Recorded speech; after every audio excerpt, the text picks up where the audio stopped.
ਵਾਹਿਗੁਰੂ ਜੀ। ਜਿੰਨਾ ਜਿੰਨਾ ਗੁਰਬਾਣੀ ਦੀ ਓਟ ਤੱਕੀ ਹੋ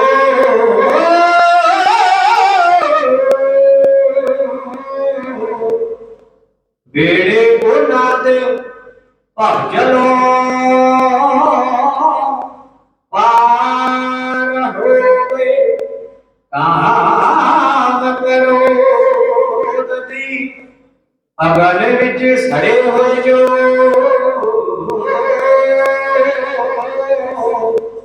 ਹੈ ਤੇ ਗੁਨਾਹ ਦੇ ਹੰਡੇ ਠਾਰ ਹੋ ਗਏ ਹੋ ਰਾਸਤੇ ਪਾਇਆ ਸੀ ਕੌਟੇ ਜਾਹਿਰਾ ਵਿਸ਼ਾਨੂੰ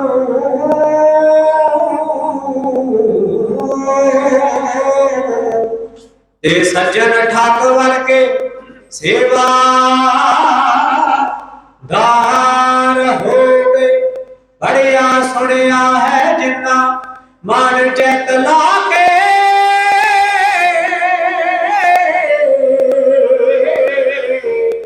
ਤੇ ਰੋਸ਼ਨ ਵਿੱਚ ਉਹ ਸਾਰੇ ਸੰਸਾਰ ਹੋ ਗਏ ਤੇ ਰੋਸ਼ਨ ਵਿੱਚ ਉਹ ਸਾਰੇ ਸੰਸਾਰ ਹੋ ਗਏ ਚੰਦਨ ਚੰਦਨਾ ਸਰਦ ਰੁੱਤ ਮੂਲ ਨ ਮਿਟਾਈ ਕਾਮ ਸੀਤਲ ਥੀਵੈ ਨਾਨਕਾ ਜਪੰਦੜੋ ਹਰ ਨਾਮ ਸਗਲ ਦਵਾਰ ਕੋ ਛਾੜ ਕੇ ਗਹਿਓ ਤੁਹਾਰੋ द्वार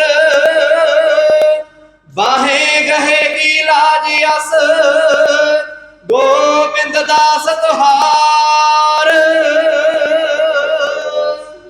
तन जोवन ते जोर जवानी सदा नहीं रह सकता जदों काल दी वाज पवे कोई अड़ नहीं बह सकता वो मन मूर्ख हैंकड़ विच करदा मान अटारी ते सब नू जाना पैंदा आपो अपनी वारी ते जोवन ते जोर जवानी सदा नहीं रह सकता जदों काल दी वाज पवे कोई अड़ नहीं बह सकता वो मन मूर्ख हैंकड़ विच करदा मान अटारी ते सब नू जाना पैंदा आपो अपनी वारी ते आदत की तो नहीं कोई हुंदा असर दवाइयां दा पिछो जगते नाम रहेगा नेक कमाइयां दा हो वैद तंत्र तो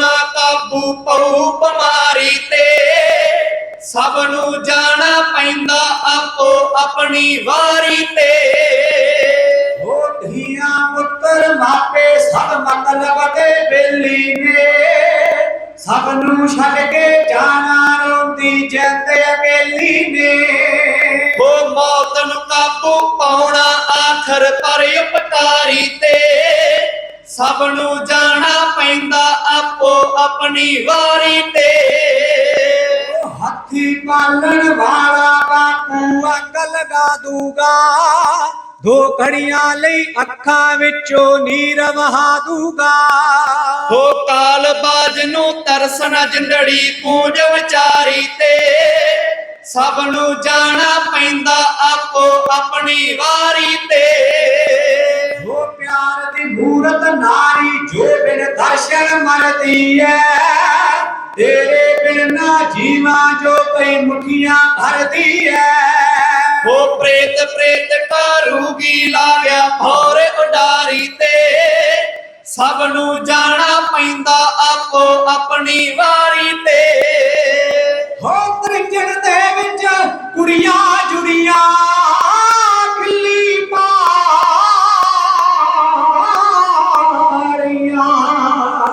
त्रिंजन दे विच कुड़ियां जुड़ियां खिल्ली पारियां घड़ी जवानी लखा सूरता कबरी जा पईया हो रोक नहीं सकता कोई हो रही फुल तैयारी ते ਸਭ ਨੂੰ ਜਾਣਾ ਪੈਂਦਾ ਆਪੋ ਆਪਣੀ ਵਾਰੀ ਤੇ। ਹੋ ਨੇਕੀ ਧਰਮ ਸਚਾਈ ਤੇ ਜੋ ਡਟ ਕੇ ਰਹਿੰਦੇ ਨੇ, ਮਰਿਆ ਪਿੱਛੋਂ ਉਸ ਨੂੰ ਲੋਕੀ ਚੰਗਾ ਕਹਿੰਦੇ ਨੇ।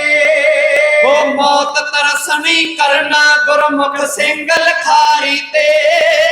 ਸਭ ਨੂੰ ਜਾਣਾ ਪੈਂਦਾ ਆਪੋ ਆਪਣੀ ਵਾਰੀ ਤੇ। ਸਭ ਨੂੰ ਜਾਣਾ ਪੈਂਦਾ ਆਪੋ ਆਪਣੀ ਵਾਰੀ ਤੇ। ਧਰਨ ਗਗਨ ਨਭ ਖੰਡ ਮਹਿ, ਜੋਤ ਸਵਰੂਪੀ ਰਹਿਓ ਭਰ। ਧਨ ਮਥਰਾ ਕਛ ਭੇਦ ਨਹੀਂ, ਗੁਰ ਅਰਜਨ ਪ੍ਰਤੱਖ ਹਾਰ। ਬਾਣੀ ਰਚਨਹਾਰ ਸ਼ਾਂਤੀ ਦੇ ਸੌਮੇ, ਸ਼ਹੀਦਾਂ ਦੇ ਸਰਤਾਜ, ਸਿੱਖ ਜਗਤ ਦੇ ਅੰਦਰ ਪੰਜਵੇਂ ਨਾਨਕ ਧੰਨ ਧੰਨ ਸਾਹਿਬ ਸ੍ਰੀ ਗੁਰੂ ਅਰਜਨ ਦੇਵ ਜੀ ਮਹਾਰਾਜ ਸੱਚੇ ਪਾਤਸ਼ਾਹ, ਜਿਨ੍ਹਾਂ ਦਾ ਸ਼ਹੀਦੀ ਦਿਹਾੜਾ ਮਨਾ ਰਹੇ ਹਨ। ਐਸੇ ਸਤਿਗੁਰਾਂ ਨੇ ਆਪਣੇ ਜੀਵਨ ਦੇ ਅੰਦਰ ਸ਼ਹੀਦਾਂ ਦੀ ਇੱਕ ਜੋਤ ਨੂੰ ਜਗਾਇਆ, ਸ਼ਹੀਦਾਂ ਨੂੰ ਜਨਮ ਦਿੱਤਾ ਹੈ। ਐਸੇ ਸਤਿਗੁਰਾਂ ਦਾ ਅਸੀਂ ਅੱਜ ਸ਼ਹੀਦੀ ਦਿਹਾੜਾ ਮਨਾ ਰਹੇ ਹਾਂ, ਜਿਨ੍ਹਾਂ ਨੇ ਸ਼ਹੀਦੀਆਂ ਦੀ ਜਾਗ ਲਾਈ। ਜਿਸ ਤਰ੍ਹਾਂ ਇੱਕ ਸਿਆਣੀ ਔਰਤ ਦਹੀਂ ਦੀ ਜਾਗ ਲਾ ਦਿੰਦੀ ਹੈ, ਦੁੱਧ ਨੂੰ ਜਾਗ ਲਾ ਕੇ ਦਹੀਂ ਬਣਾ ਦਿੰਦੀ ਹੈ, ਤੇ ਫਿਰ ਉਹ ਸਾਰਾ ਕਿਣਕਾ ਕਰਕੇ ਚਾਹੇ ਉਹਦੇ ਚੋਂ ਮੱਖਣ ਕੱਢ ਲਓ, ਚਾਹੇ ਉਹਦਾ ਦਹੀਂ ਵਰਤੋਂ ਵਿੱਚ ਲਿਆਇਆ ਜਾਂਦਾ ਹੈ, ਚਾਹੇ ਪਨੀਰ ਬਣਾ ਲਿਆ ਜਾਂਦਾ ਹੈ। ਇਸੇ ਤਰ੍ਹਾਂ ਧੰਨ ਸ਼੍ਰੀ ਗੁਰੂ ਅਰਜਨ ਦੇਵ ਸਾਹਿਬ ਜੀ ਮਹਾਰਾਜ ਸੱਚੇ ਪਾਤਸ਼ਾਹ ਨੇ ਇੱਕ ਸ਼ਹੀਦੀਆਂ ਦੀ ਜਾਗ ਲਾਈ। ਇਸੇ ਜਾਗ ਨੂੰ ਚੱਲਦਿਆਂ ਹੋਇਆਂ ਅੱਜ ਦੇ ਵਰਤਮਾਨ ਸਮੇਂ ਅੰਦਰ ਵੀ ਇਸ ਕੌਮ ਦੇ ਅੰਦਰ, ਪੰਥ ਦੇ ਅੰਦਰ ਸ਼ਹੀਦੀਆਂ ਦੀ ਜਾਚ ਆ ਗਈ ਹੈ। ਐਸੇ ਸਤਿਗੁਰਾਂ ਦਾ ਇਤਿਹਾਸ ਕਹਿਣ ਤੋਂ ਪਹਿਲਾਂ ਸਤਿਗੁਰੂ ਕਲਗੀਧਰ ਪਾਤਸ਼ਾਹ ਮਹਾਰਾਜ ਸ੍ਰੀ ਗੁਰੂ ਗੋਬਿੰਦ ਸਿੰਘ ਸਾਹਿਬ ਜੀ ਮਹਾਰਾਜ ਜੀ ਦੀ ਬਖਸ਼ਿਸ਼ ਕੀਤੀ ਹੋਈ ਫਤਿਹ ਦਾ ਨਾਰਾ ਬੁਲੰਦ ਕਰੀਏ। ਇੱਕੋ ਆਵਾਜ਼ ਵਿੱਚ ਆਖਿਓ ਜੀ, ਵਾਹਿਗੁਰੂ ਜੀ ਕਾ ਖਾਲਸਾ, ਵਾਹਿਗੁਰੂ ਜੀ ਕੀ ਫਤਿਹ। ਸਤਿਗੁਰੂ ਸ੍ਰੀ ਗੁਰੂ ਗ੍ਰੰਥ ਸਾਹਿਬ ਜੀ ਦੀ ਬਾਣੀ ਨੂੰ ਪੜ੍ਹੀਏ ਤੇ ਮਹਾਰਾਜ ਸੱਚੇ ਪਾਤਸ਼ਾਹ ਜੀ ਦੀ ਪਵਿੱਤਰ ਗੁਰਬਾਣੀ ਵਿੱਚ ਇੱਕ ਤੁਕ ਹੁੰਦੀ ਹੈ, ਹੁਕਮ ਮੰਨਿਆ ਹੋਵੇ ਪ੍ਰਵਾਨ ਤਾਂ ਖਸਮੈ ਕਾ ਮਹਿਲ ਪਾਇਸ। ਜਿਹੜੇ ਬੱਚੇ ਆਗਿਆਕਾਰੀ ਹੁੰਦੇ ਨੇ ਉਹ ਆਪਣੇ ਮਾਤਾ ਪਿਤਾ ਦੀ ਆਗਿਆ ਮੰਨਦੇ ਨੇ ਤੇ ਜੀਵਨ ਦੇ ਵਿੱਚ ਉੱਚੇ ਮੁਕਾਮ ਨੂੰ ਹਾਸਲ ਕਰਦੇ ਨੇ। ਜੀਵਨ ਦੇ ਵਿੱਚ ਉੱਚਾ ਮਰਤਬਾ ਉਹੀ ਬੱਚੇ ਪ੍ਰਾਪਤ ਕਰਦੇ ਨੇ ਜਿਹੜੇ ਆਪਣੇ ਗੁਰੂ ਦੇ ਆਸ਼ੇ ਅਨੁਸਾਰ, ਆਪਣੇ ਮਾਤਾ ਪਿਤਾ ਦੀ ਸਿੱਖਿਆ ਦੇ ਅਨੁਸਾਰ ਚੱਲਦੇ ਨੇ। ਸਤਿਗੁਰੂ ਗੁਰੂ ਰਾਮਦਾਸ ਮਹਾਰਾਜ ਜੀ ਦਾ ਜਦੋਂ ਇਤਿਹਾਸ ਪੜ੍ਹੀਦਾ ਤੇ ਸਤਿਗੁਰੂ ਮਹਾਰਾਜ ਸੱਚੇ ਪਾਤਸ਼ਾਹ ਦੇ ਘਰ ਦੇ ਅੰਦਰ ਤਿੰਨਾਂ ਪੁੱਤਰਾਂ ਨੇ ਜਨਮ ਲਿਆ। ਤਿੰਨ ਪੁੱਤਰਾਂ ਨੇ ਜਨਮ ਲਿਆ ਸਤਿਗੁਰੂ ਮਹਾਰਾਜ ਸੱਚੇ ਪਾਤਸ਼ਾਹ ਜੀ ਦੇ ਗ੍ਰਹਿ ਵਿੱਚ। ਉਹਨਾਂ ਦੇ ਵਿੱਚ ਸਭ ਤੋਂ ਵੱਡੇ ਬਾਬਾ ਪ੍ਰਿਥੀ ਚੰਦ ਜੀ, ਉਦੋਂ ਛੋਟੇ ਬਾਬਾ ਮਹਾਦੇਵ ਜੀ ਤੇ ਸਭ ਤੋਂ ਛੋਟੇ ਸਨ ਗੁਰੂ ਅਰਜਨ ਦੇਵ ਜੀ ਸਾਹਿਬ ਜੀ ਮਹਾਰਾਜ। ਇਹਨਾਂ ਦੀ ਮੈਂ ਸ਼ਹੀਦਾਂ ਦੀ ਦਾਸਤਾਨ ਕਹਿਣ ਤੋਂ ਪਹਿਲਾਂ ਛੋਟਾ ਜਿਹਾ ਜੀਵਨ ਸੰਖੇਪ ਮਾਤਰ ਆਪ ਜੀ ਦੇ ਨਾਲ ਗੁਰੂ ਅਰਜਨ ਸਾਹਿਬ ਜੀ ਮਹਾਰਾਜ ਜੀ ਦੀ ਸ਼ਹੀਦੀ ਦੇ ਕਾਰਨ, ਕਿਉਂਕਿ ਸਾਡੀ ਕੌਮ ਨੇ ਕੇਵਲ ਤੇ ਕੇਵਲ ਇਹ ਸਰਵਣ ਕੀਤਾ ਕਿ ਗੁਰੂ ਅਰਜਨ ਦੇਵ ਜੀ ਮਹਾਰਾਜ ਨੂੰ ਸ਼ਹੀਦ ਕਿਵੇਂ ਕੀਤਾ ਗਿਆ। ਸਾਰੀ ਸੰਗਤ ਬੈਠੀ ਹੈ, ਸਾਰੇ ਜਾਣਦੇ ਆ ਕਿ ਤੱਤੀ ਲੋਹ ਦੇ ਉੱਪਰ ਬੈਠ ਕੇ ਮਹਾਰਾਜ ਜੀ ਨੇ ਚੌਂਕੜਾ ਲਾਇਆ, ਪਰ ਬਹੁਤ ਬਹੁਤਾਤ ਦੇ ਵਿੱਚ ਅਸੀਂ ਇਸ ਗੱਲ ਨੂੰ ਜਾਣਨ ਦਾ ਨਹੀਂ ਯਤਨ ਕੀਤਾ, ਕਿਉਂਕਿ ਮੈਂ ਇਤਿਹਾਸ ਦਾ ਵਿਦਿਆਰਥੀ ਹਾਂ ਤੇ ਆਪ ਸੰਤਾਂ ਦੇ ਸਾਨੂੰ ਇਹ ਵੀ ਗੱਲ ਸਾਨੂੰ ਰੱਖਣੀ ਚਾਹੀਦੀ ਹੈ ਕਿ ਮਹਾਰਾਜ ਜੀ ਨੂੰ ਸ਼ਹੀਦ ਕਿਉਂ ਕੀਤਾ ਗਿਆ, ਸ਼ਹੀਦਾਂ ਦੇ ਸਰਤਾਜ ਕਿਉਂ ਕਿਹਾ ਜਾਂਦਾ ਹੈ, ਕਿਉਂ ਗੁਰੂ ਅਰਜਨ ਦੇਵ ਸਾਹਿਬ ਜੀ ਮਹਾਰਾਜ ਤੱਤੀ ਲੋਹ ਦੇ ਉੱਪਰ ਚੌਂਕੜਾ ਲਾ ਕਰਕੇ ਬੈਠੇ। ਸਾਡੇ ਬੱਚਿਆਂ ਨੂੰ ਦੱਸਣਾ ਬਹੁਤ ਜ਼ਰੂਰੀ ਹੈ। ਸਤਿਗੁਰੂ ਗੁਰੂ ਅਮਰਦਾਸ ਮਹਾਰਾਜ ਸੱਚੇ ਪਾਤਸ਼ਾਹ ਜੀ ਦੇ ਘਰ ਦੇ ਅੰਦਰ ਇੱਕ ਸਪੁੱਤਰੀ ਨੇ ਜਨਮ ਲਿਆ। ਜਿੱਥੇ ਧੀਆਂ ਨੇ ਏਡਾ ਵੱਡਾ ਮਾਣ ਪ੍ਰਾਪਤ ਕੀਤਾ, ਅੱਜ ਸਮਾਜ ਦੇ ਅੰਦਰ ਮੈਂ ਉੱਥੇ ਧੀਆਂ ਦੀ ਵੀ ਗੱਲ ਕਰਨ ਲੱਗਾ। ਸਤਿਕਾਰਯੋਗ ਬੀਬੀ ਭਾਨੀ ਜੀ, ਸਤਿਗੁਰੂ ਮਹਾਰਾਜ ਗੁਰੂ ਅਮਰਦਾਸ ਮਹਾਰਾਜ ਜੀ ਨੂੰ ਰੋਜ਼ ਆਪਣੇ ਪਿਤਾ ਦੀ ਇੰਨੀ ਸੇਵਾ ਕੀਤੀ।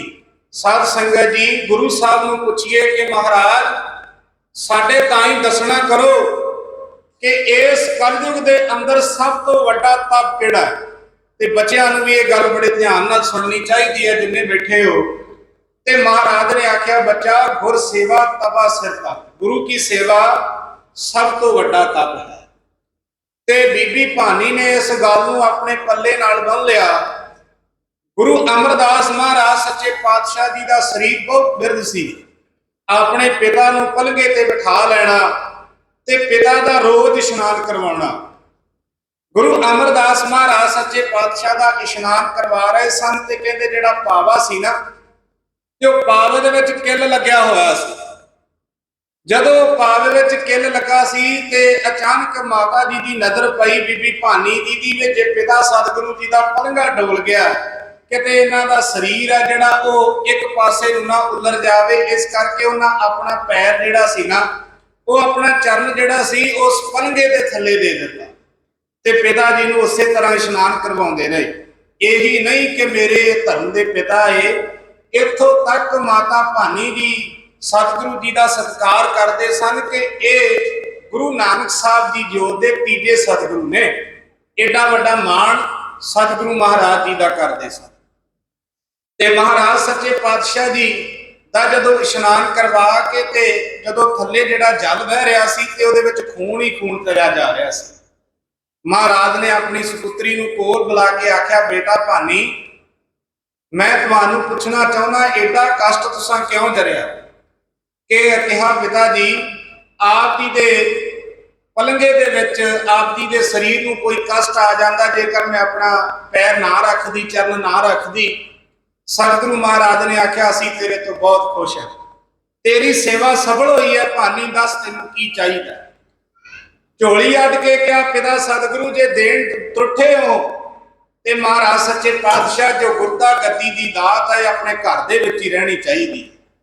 ਸਤਿਗੁਰੂ ਮਹਾਰਾਜ ਸੱਚੇ ਪਾਤਸ਼ਾਹ ਗੁਰਦੇਵ ਹੱਸ ਕੇ ਕਹਿਣ ਲੱਗੇ, ਬੇਟਾ ਭਾਨੀ, ਇਹ ਦਾਤ ਬੜੀ ਔਖੀ ਹੈ, ਸੌਖੀ ਨਹੀਂ ਮਿਲਦੀ।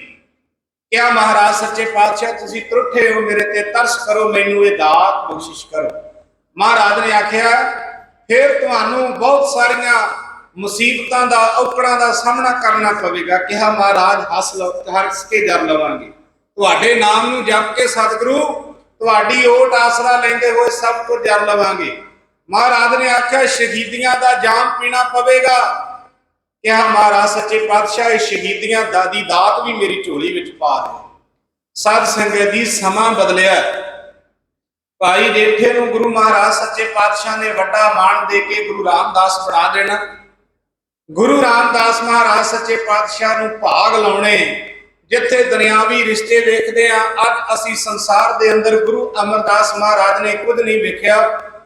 ਆਪਣੀ ਧੀ ਦਾ ਰਿਸ਼ਤਾ ਭਾਈ ਜੇਠੇ ਦੀ ਸੇਵਾ ਤੋਂ ਪ੍ਰਸੰਨ ਹੋ ਕੇ, ਉਹਦੀ ਬਾਣੀ ਤੋਂ ਪ੍ਰਸੰਨ ਹੋ ਕੇ, ਉਹਦੀ ਕਮਾਈ ਤੋਂ ਧਨ ਹੋ ਕੇ, ਬੰਦਗੀ ਤੋਂ ਪ੍ਰਸੰਨ ਹੋ ਕੇ ਮਹਾਰਾਜ ਨੇ ਆਪਣੀ ਧੀ ਦਾ ਵਰ ਭਾਈ ਜੇਠੇ ਨੂੰ ਚੁਣਿਆ। ਫਿਰ ਇਤਿਹਾਸ ਦੀ ਤਵਾਰੀਖ ਨੂੰ ਪੜ੍ਹੀਏ ਤੇ ਪਤਾ ਲੱਗਦਾ ਹੈ, ਜਦੋਂ ਦਿਨ ਰਾਤ ਨਿਰੰਤਰ ਸੇਵਾ ਕਰਦੇ ਰਹੇ, ਗੁਰੂ ਘਰ ਦੇ ਵਿੱਚ ਜਵਾਈ ਬਣ ਕੇ ਨਹੀਂ, ਗੁਰੂ ਘਰ ਦੇ ਵਿੱਚ ਸੇਵਾਦਾਰ ਬਣ ਕੇ, ਫਿਰ ਇੱਥੋਂ ਤੱਕ ਹਮ ਰੁਲਤੇ ਫਿਰਤੇ ਕੋਈ ਬਾਤ ਨਾ ਪੁੱਛਤਾ, ਗੁਰ ਸਤਿਗੁਰ ਸੰਗ ਕੀਰੇ ਹਮ ਥਾਪੇ। ਸਤਿਗੁਰੂ ਮਹਾਰਾਜ ਸੱਚੇ ਪਾਤਸ਼ਾਹ ਨੇ ਉਹ ਸਮਾਂ ਲੈ ਆਂਦਾ ਜਦੋਂ ਕੰਗਲਿਆਂ ਨੂੰ ਤਖਤਾਂ ਤੇ ਬਿਠਾ ਦਿੱਤਾ। ਭਾਈ ਜੇਠੇ ਨੂੰ, ਜਿਹਨੂੰ ਸੰਸਾਰ ਵਿੱਚ ਕੋਈ ਨਹੀਂ ਸੀ ਜਾਣਦਾ। ਗੁਰਸਿੱਖੋ, ਅਸੀਂ ਸ੍ਰੀ ਗੁਰੂ ਗ੍ਰੰਥ ਸਾਹਿਬ ਜੀ ਦੇ ਦਰ ਤੇ ਆਉਨੇ ਆ। ਸਾਡੀ ਕੀ ਹਸਤੀ ਹੈ, ਅਸੀਂ ਇਸ ਗੁਰੂ ਦਰਬਾਰੇ ਵਿੱਚ ਆ ਜਾਈਏ। ਗੁਰੂ ਦੀ ਕਿਰਪਾ ਹੋਵੇ ਤਾਂ ਫਿਰ ਆਇਆ ਜਾਂਦਾ। ਤੇ ਗੁਰੂ ਨੇ ਤਰੁੱਟ ਕੇ ਉੱਤੇ ਤਰਸ ਕੀਤਾ। ਭਾਈ ਜੇਠੇ ਨੂੰ ਆਪਣੇ ਗਲੇ ਨਾਲ ਲਾ ਕੇ ਮਹਾਰਾਜ ਸੱਚੇ ਪਾਤਸ਼ਾਹ ਨੇ, ਦੀਨ ਦੁਨੀ ਦੇ ਮਾਲਕ ਨੇ ਵੱਡਾ ਮਾਣ ਬਖਸ਼ ਦਿੱਤਾ। ਵੱਡਾ ਮਾਣ ਬਖਸ਼ ਕੇ ਗੁਰੂ ਰਾਮਦਾਸ ਬਣਾ ਦਿੱਤਾ। ਜਿਸ ਜੇਠੇ ਨੂੰ ਸੰਸਾਰ ਅੰਦਰ ਕੋਈ ਨਹੀਂ ਸੀ ਜਾਣਦਾ, ਅੱਜ ਉਸ ਗੁਰੂ ਰਾਮਦਾਸ ਮਹਾਰਾਜ ਜੀ ਦਾ ਚੌਹਾਂ ਕੁੰਟਾਂ ਦੇ ਵਿੱਚ ਨਗਾਰਾ ਖੜਕਦਾ। ਉਸ ਗੁਰੂ ਰਾਮਦਾਸ ਮਹਾਰਾਜ ਜੀ ਦੇ ਘਰ ਦੀ ਵਡਿਆਈ ਗੁਰੂ ਗ੍ਰੰਥ ਸਾਹਿਬ ਦੇ ਵਿੱਚ ਦਰਜਾ ਡਿੱਠੇ ਸਭੇ ਥਾਲ ਨਹੀਂ ਤੁਧ ਜਿਹਿਆ। ਐਸੇ ਘਰ ਦੀ ਸਿਫਤ ਮਹਾਰਾਜ ਨੇ ਸ੍ਰੀ ਗੁਰੂ ਗ੍ਰੰਥ ਸਾਹਿਬ ਦੇ ਅੰਦਰ ਲਿਖ ਦਿੱਤੀ। ਇਹ ਸੇਵਾ ਨਾਲ ਮਾਣ ਪ੍ਰਾਪਤ ਹੁੰਦਾ ਹੈ। ਸਮਾਂ ਬਣਦਾ ਹੈ ਸਤਿਗੁਰੂ ਮਹਾਰਾਜ ਸੱਚੇ ਪਾਤਸ਼ਾਹ ਜੀ ਦਾ ਤੇ ਸਾਧ ਸੰਗਤ ਜੀ ਮਹਾਰਾਜ ਸੱਚੇ ਪਾਤਸ਼ਾਹ ਗੁਰੂ ਰਾਮਦਾਸ ਮਹਾਰਾਜ ਦੇ ਘਰ ਭਾਗ ਲੱਗਦੇ ਨੇ। ਮਾਤਾ ਭਾਨੀ ਜੀ ਦੀ ਕੁੱਖ ਤੋਂ ਸਾਧ ਸੰਗਤ ਜੀ ਪਹਿਲਾਂ ਬਾਬਾ ਪ੍ਰਿਥੀ ਚੰਦ ਜੀ ਜਨਮ ਲੈਂਦੇ ਨੇ, ਫਿਰ ਬਾਬਾ ਮਹਾਦੇਵ ਜੀ ਜਨਮ ਲੈਂਦੇ ਨੇ ਤੇ ਤੀਜੇ ਤੇ ਗੁਰੂ ਪੰਜਵੇਂ ਪਾਤਸ਼ਾਹ ਸਤਿਗੁਰੂ ਗੁਰੂ ਅਰਜਨ ਸਾਹਿਬ ਜੀ ਮਹਾਰਾਜ ਜੀ ਦਾ ਅਵਤਾਰ ਹੁੰਦਾ। 1563 ਈਸਵੀ ਦੇ ਅੰਦਰ ਮਹਾਰਾਜ ਸੱਚੇ ਪਾਤਸ਼ਾਹ ਨੇ ਗੋਇੰਦਵਾਲ ਸਾਹਿਬ ਦੀ ਧਰਤੀ ਨੂੰ ਪਵਿੱਤਰ ਕੀਤਾ ਹੈ। ਅੱਜ ਜਦੋਂ ਅਸੀਂ ਗੋਇੰਦਵਾਲ ਸਾਹਿਬ ਦੇ ਦਰਸ਼ਨ ਕਰਨ ਵਾਸਤੇ ਜਾਂਦੇ ਹਾਂ, ਉੱਥੇ ਗੁਰਦੁਆਰਾ ਚੁਬਾਰਾ ਸਾਹਿਬ ਬਣਿਆ ਹੋਇਆ।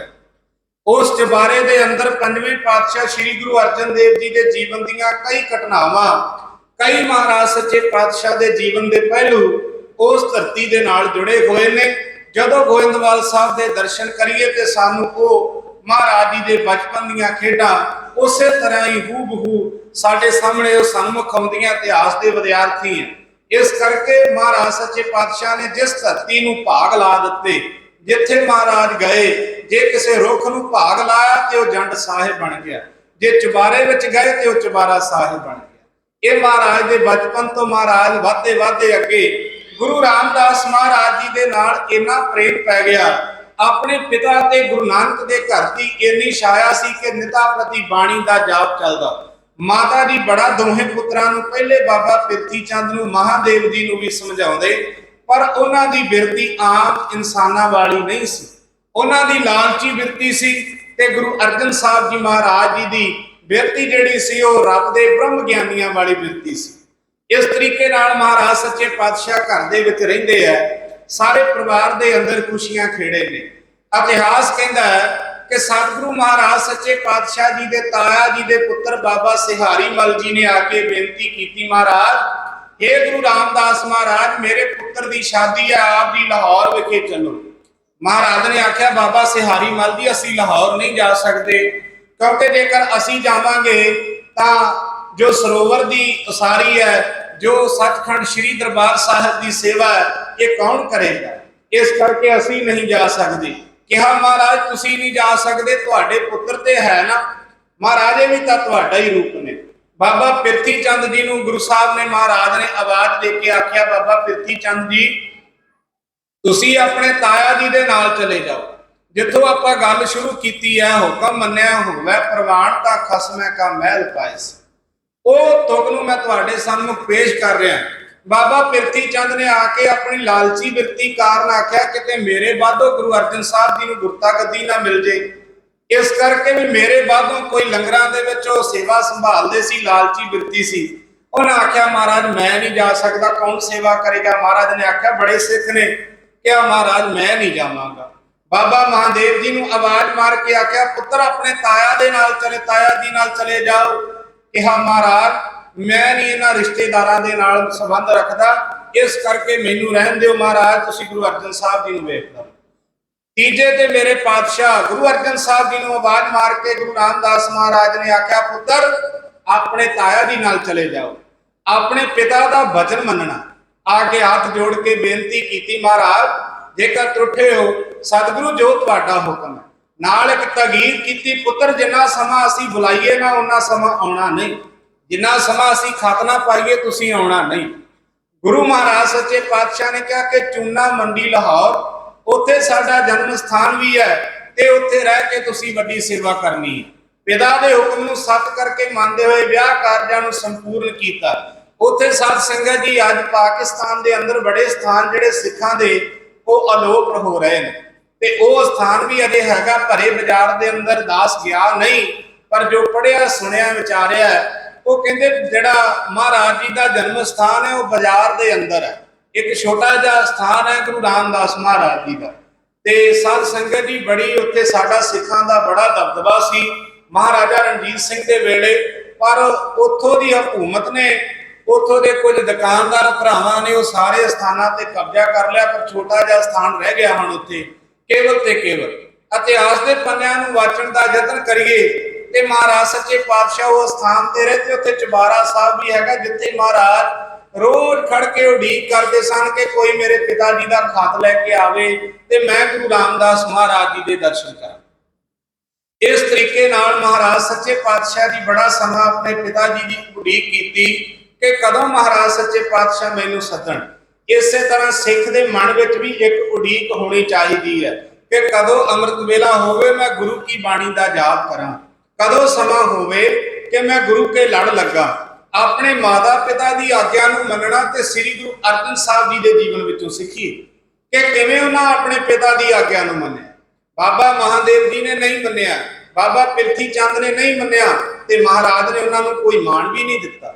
ਸਾਧ ਸੰਗਤ ਜੀ, ਜਿਸ ਵਕਤ ਮਹਾਰਾਜ ਸੱਚੇ ਪਾਤਸ਼ਾਹ ਜੀ ਦਾ ਕਾਫੀ ਸਮਾਂ ਬੀਤ ਗਿਆ, ਇੱਕ ਪੱਤਰਿਕਾ ਲਿਖੀ ਤੇ ਮਹਾਰਾਜ ਨੇ ਸ਼ਬਦ ਲਿਖਿਆ, ਮੇਰਾ ਮਨ ਲੋਚੈ ਗੁਰ ਦਰਸ਼ਨ ਤਾਈ, ਬਿਲਪ ਕਰੇ ਚਾਤਰਕ ਕੀ ਨਿਆਈ, ਤ੍ਰਿਖਾ ਨ ਉਤਰੈ ਸਾਤ ਨਾ ਆਵੈ, ਬਿਨ ਦਰਸ਼ਨ ਸੰਤ ਪਿਆਰੇ ਜੀ। ਇੱਕ ਮਹਾਰਾਜ ਸੱਚੇ ਪਾਤਸ਼ਾਹ ਨੇ ਸ਼ਬਦ ਲਿਖ ਕੇ ਭੇਜਿਆ। ਜਦੋਂ ਸ਼ਬਦ ਲੈ ਕੇ ਤੇ ਉਹ ਸਿੱਖ ਮਹਾਰਾਜ ਜੀ ਦਾ ਖਤ ਦੇਣ ਵਾਸਤੇ ਗੁਰੂ ਰਾਮਦਾਸ ਜੀ ਨੂੰ ਦੇਣ ਵਾਸਤੇ ਗਿਆ, ਬਾਬਾ ਪ੍ਰਿਥੀ ਚੰਦ ਜੀ ਦੀ ਚਲਾਕ ਬਿਰਤੀ ਸੀ। ਉਹਨਾਂ ਜਾਣ ਲਿਆ ਵੀ ਇਹ ਸਿੱਖ ਲਾਹੌਰੋਂ ਆਇਆ ਤੇ ਸ਼ਾਇਦ ਕੁਝ ਨਾ ਕੁਝ ਕੋਈ ਖਬਰ ਹੋਵੇਗੀ। ਉਹਨੇ ਆਖਿਆ, ਸਿੱਖਾ ਕਿੱਥੋਂ ਆਇਆ? ਆਖਿਆ, ਜੀ ਮੈਂ ਗੁਰੂ ਕੇ ਪੁੱਤਰ ਗੁਰੂ ਅਰਜਨ ਸਾਹਿਬ ਜੀ ਦੇ ਕੋਲੋਂ ਆਇਆ। ਉਹਨਾਂ ਨੇ ਇੱਕ ਪੱਤਰਿਕਾ ਲਿਖ ਕੇ ਦਿੱਤੀ ਹੈ, ਇਸ ਤੇ ਸ਼ਬਦ ਲਿਖਿਆ ਹੋਇਆ ਤੇ ਇਹ ਮਹਾਰਾਜ ਸੱਚੇ ਪਾਤਸ਼ਾਹ ਤੱਕ ਪਹੁੰਚਦਾ ਕਰਨਾ। ਉਹਨਾਂ ਚਿੱਠੀ ਨੂੰ ਪਕੜਿਆ ਤੇ ਆਪਣੇ ਬੋਝੇ ਵਿੱਚ ਪਾ ਲਿਆ। ਉਹਨੂੰ ਕਹਿੰਦੇ, ਸਿੱਖਾ ਤੂੰ ਚਲਾ ਜਾ, ਇਹ ਪੱਤਰਿਕਾ ਮੈਂ ਆਪੇ ਦੇ ਦੇਵਾਂਗਾ, ਇਹ ਆਪਣੇ ਕੋਲ ਰੱਖ ਲਈ।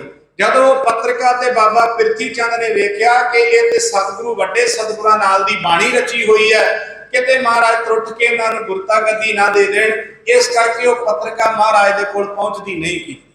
ਫਿਰ ਸਤ ਸੰਗਤ ਜੀ, ਦੂਸਰੀ ਵਾਰ ਫਿਰ ਮਹਾਰਾਜ ਨੇ ਪ੍ਰਯਾਸ ਕੀਤਾ। ਤੀਸਰੀ ਵਾਰ ਫਿਰ ਜਦੋਂ ਮਹਾਰਾਜ ਜੀ ਨੇ ਆਖਿਆ ਕਿ ਸਿੱਖਾ ਅਸੀਂ 2 ਵਾਰੀ ਮਹਾਰਾਜ ਸੱਚੇ ਪਾਤਸ਼ਾਹ ਨੂੰ ਪੱਤਰਿਕਾ ਭੇਜੀ ਪਰ ਸਤਿਗੁਰਾਂ ਸਾਡਾ ਜਵਾਬ ਨਹੀਂ ਦਿੱਤਾ, ਤੂੰ ਪੱਤਰਿਕਾ ਗੁਰੂ ਰਾਮਦਾਸ ਮਹਾਰਾਜ ਨੂੰ ਪਕੜਾ ਕੇ। ਉਹਨੇ ਕਿਹਾ, ਨਹੀਂ ਮਹਾਰਾਜ, ਤੁਹਾਡੇ ਭਰਾਤਾ ਜੀ ਸਾਨੂੰ ਰਸਤੇ ਵਿੱਚ ਮਿਲ ਜਾਂਦੇ ਆ ਤੇ ਤੁਹਾਡੇ ਭਰਾਤਾ ਜੀ ਨੂੰ ਉਹ ਪੱਤਰਿਕਾ ਮੈਂ ਪਕੜਾ ਦਿੰਦਾ। ਸਤਿਗੁਰੂ ਮਹਾਰਾਜ ਸੱਚੇ ਪਾਤਸ਼ਾਹ ਕਹਿਣ ਲੱਗੇ, ਸਿੱਖਾ ਐਤਕੀ ਵਾਰ ਜਾਈ ਤੇ ਸਤਿਗੁਰੂ ਗੁਰੂ ਰਾਮਦਾਸ ਮਹਾਰਾਜ ਦੇ ਚਰਨਾਂ ਵਿੱਚ ਪੱਤਰਿਕਾ ਰੱਖੀ।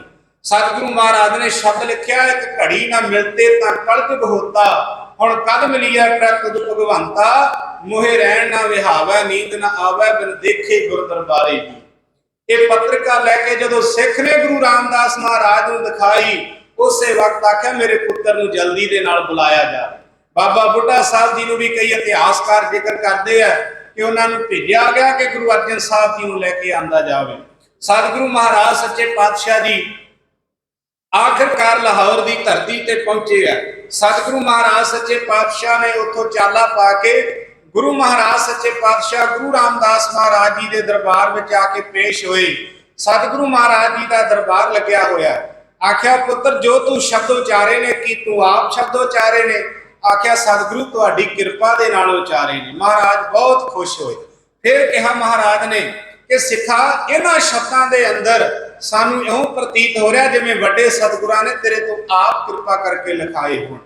ਸਾਨੂੰ ਹੁਣ ਇਸੇ ਤਰ੍ਹਾਂ ਦੀ ਬਾਣੀ ਦਾ ਇੱਕ ਬੰਦ ਹੋਰ ਲਿਖ ਕੇ ਦਿਖਾ, ਸਾਨੂੰ ਮੋਹਰ ਲੱਗ ਜਾਵੇ ਕਿ ਸਾਡੇ ਪੁੱਤਰ ਤੇ ਸਤਿਗੁਰਾਂ ਦੀ ਕਿਰਪਾ ਹੋ ਗਈ ਹੈ। ਕਿਹਾ ਮਹਾਰਾਜ 7 ਬਚਨ।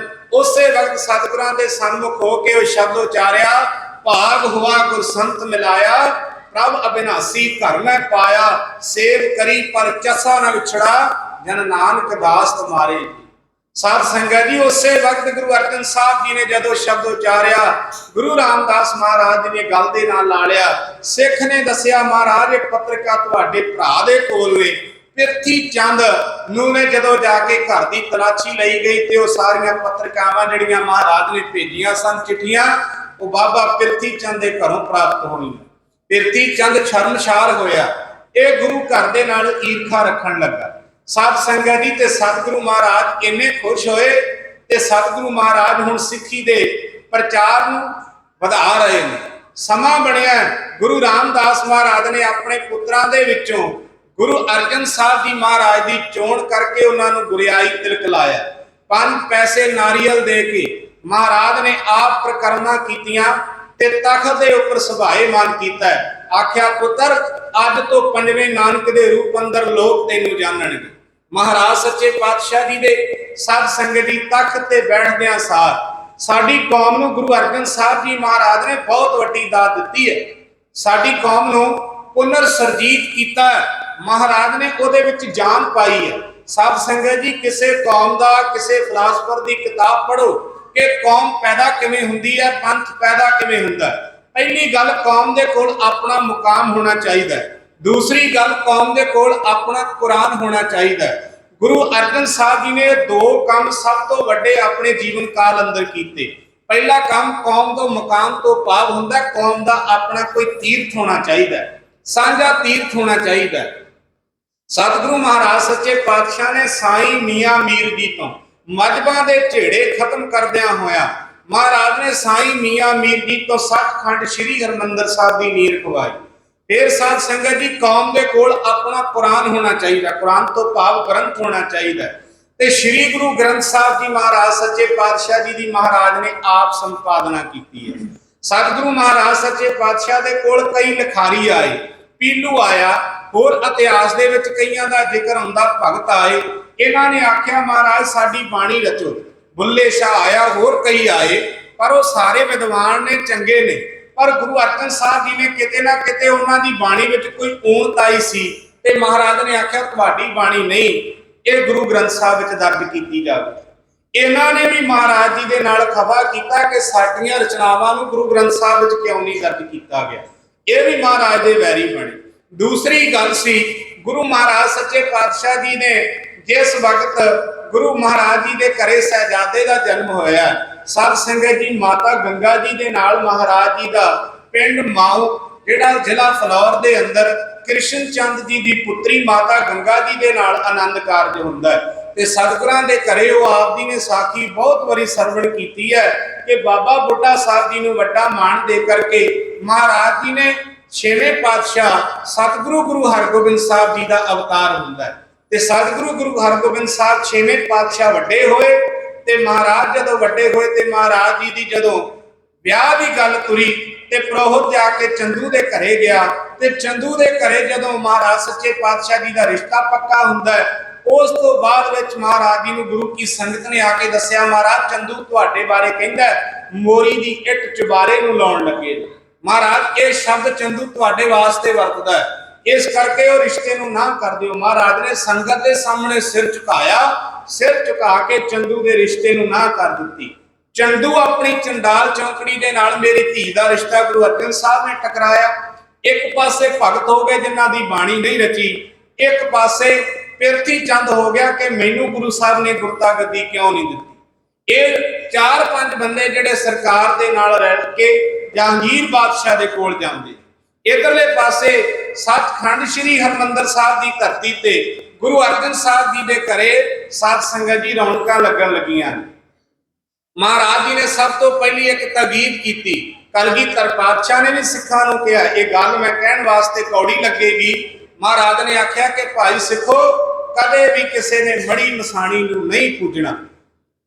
ਮਾਝੇ ਦੀ ਧਰਤੀ ਤੇ ਉਸ ਵਕਤ ਸਾਧ ਸੰਗਤ ਜੀ ਸ਼ੇਖ ਪੱਤੇ ਦਾ ਬਹੁਤ ਰਾਜ ਸੀ, ਬੜੇ ਲੋਕ ਖੀਰਾਂ ਲੈ ਕੇ ਜਾਂਦੇ ਸਨ। ਮਹਾਰਾਜ ਨੇ ਆਖਿਆ ਅੱਜ ਤੋਂ ਬਾਅਦ ਕੋਈ ਵੀ ਮਾਝੇ ਦੀ ਧਰਤੀ ਤੇ ਮੜੀ ਨੂੰ ਨਹੀਂ ਪੂਜੇਗਾ, ਬੰਦ ਕਰ ਦਿੱਤਾ ਜਾਵੇ। ਸਮੁੱਚੀ ਮਾਨਵਤਾ ਨੂੰ ਕਿਹਾ ਕਿ ਗੁਰੂ ਚਰਨਾਂ ਦੇ ਨਾਲ ਜੁੜ ਜਾਓ। ਇਹ ਵੀ ਇੱਕ ਬੰਦਾ ਉਹਨਾਂ ਵਿੱਚੋਂ ਪੈਦਾ ਹੁੰਦਾ ਜਿਹੜਾ ਸ਼ੇਖ ਪੱਤਾ ਰਲ ਕੇ ਗੁਰੂ ਅਰਜਨ ਸਾਹਿਬ ਜੀ ਤੇ ਮਹਾਰਾਜ ਤੇ ਮੁਰਤਜ਼ਾ ਖਾਨ ਨੂੰ ਚੜਾ ਕੇ ਲੈ ਕੇ ਆਉਂਦਾ। ਫਿਰ ਭਾਈ ਲੰਗਾ ਵਰਗੇ ਗੁਰੂ ਕੇ ਸਿੱਖ ਮਹਾਰਾਜ ਦੇ ਦਰਬਾਰ ਵਿੱਚ ਆਉਂਦੇ ਆ। ਭਾਈ ਤੀਰਥਾ, ਜਿਹਨੂੰ ਮਹਾਰਾਜ ਨੇ ਮੰਝ ਪਿਆਰਾ, ਗੁਰੂ ਕੋ ਗੁਰਮੰਝ ਪਿਆਰਾ, ਜਿਹਨੇ ਘਰ ਦੇ ਵਿੱਚ ਕਬਰਾਂ ਸੀ, ਸਚੀ ਸਰਵਰ ਦੀ ਪੂਜਾ ਕਰਦੇ ਸਨ, ਉਹਨਾਂ ਨੂੰ ਮਹਾਰਾਜ ਸੱਚੇ ਪਾਤਸ਼ਾਹ ਜੀ ਨੇ ਆਪਣੇ ਕੋਲ, ਸਤਿਗੁਰੂ ਜੀ ਨੇ ਆਪਣੇ ਚਰਨਾਂ ਦੇ ਨਾਲ ਜੋੜਿਆ, ਗੁਰੂ ਨਾਨਕ ਦੇ ਘਰ ਦੇ ਨਾਲ ਜੋੜਿਆ। ਬਾਬਾ ਬਿਧੀ ਚੰਦ ਸਾਹਿਬ ਜੀ ਵਰਗੇ ਮਾਝੇ ਦੇ ਛੀਵੇਂ ਪਿੰਡ ਦੇ ਰਹਿਣ ਵਾਲੇ ਜਿਹੜੇ ਚੋਰੀਆਂ ਡਕੈਤੀਆਂ ਕਰਦੇ ਸਨ, ਗੁਰੂ ਅਰਜਨ ਦੇਵ ਜੀ ਸਾਹਿਬ ਮਹਾਰਾਜ ਜੀ ਦੀ ਸ਼ਰਨ ਵਿੱਚ ਆ ਕੇ ਉਹ ਸੱਚੇ ਮਨੁੱਖ ਬਣ ਗਏ। ਗੁਰੂ ਮਹਾਰਾਜ ਜੀ ਦੇ ਘਰ ਦਾ ਪ੍ਰਚਾਰ ਦਿਨੋਂ ਦਿਨ ਵਧਣ ਲੱਗਾ। ਮਹਾਰਾਜ ਸੱਚੇ ਪਾਤਸ਼ਾਹ ਸਿੱਖੀ ਦਾ ਪ੍ਰਚਾਰ ਕਰ ਰਹੇ ਨੇ। ਜਿਵੇਂ ਗੁਰੂ ਅਰਜਨ ਸਾਹਿਬ ਜੀ ਮਹਾਰਾਜ ਜੀ ਦੇ ਦਰਬਾਰ ਦੀ ਚੜ੍ਹਤ ਹੈ, ਉਹਨਾਂ ਸਤਰਾਂ ਨੂੰ ਤੁਹਾਡੀ ਸੇਵਾ ਦੇ ਵਿੱਚ ਤੁਹਾਡੇ ਆਪਣੇ ਬੱਚਿਆਂ ਦਾ ਇੱਥੋਂ ਪ੍ਰਸੰਗ ਦਾ ਆਗਾਜ਼ ਹੁੰਦਾ ਹੈ। ਕਵੀਸ਼ਰੀ ਜਥਾ ਸਾਥ ਦੇ ਰਹੇ ਨੇ ਇਸੇ ਹੀ ਨਗਰ ਦੇ ਭਾਈ ਗੁਰਵਿੰਦਰ ਸਿੰਘ ਜੀ ਜਲਾਲਾਬਾਦ, ਭਾਈ ਬਲਜੀਤ ਸਿੰਘ ਜੀ ਸਲੀਨਾ, ਭਾਈ ਰਣਜੀਤ ਸਿੰਘ ਜੀ ਪਿੰਡਰ ਕਲਾ ਦਾਸ, ਭਾਈ ਵਰਿਆਮ ਸਿੰਘ ਜੀ ਸਲੀਨਾ ਜਥਾ ਬਿਆਨ ਹੈ ਕਿਉਂ ਕਰ ਰਿਹਾ। ਆਖਿਆ ਸਰਹੰਦ ਸਰਹੰਦੀ ਨੇ ਪਹਿਲਾ ਰਾਜ ਤੇ ਤਾਜ ਸੰਭਾਲੋ, ਜੋ ਖਤਰਾ ਸਿੱਖੀ ਤੋਂ ਉਸ ਨੂੰ ਕਰੜੇ ਹੱਥੀ ਟਾਲੋ। ਪ੍ਰਚਾਰਕ ਸਿੱਖੀ ਦੇ ਪਹੁੰਚੇ ਦਿੱਲੀ ਆਗਰਾ ਮਥੁਰਾ, ਪੈ ਗਿਆ ਗੁਰੂ ਅਰਜਨ ਤੋਂ ਸਾਡੇ ਮੁਗਲ ਰਾਜ ਨੂੰ ਖਤਰਾ।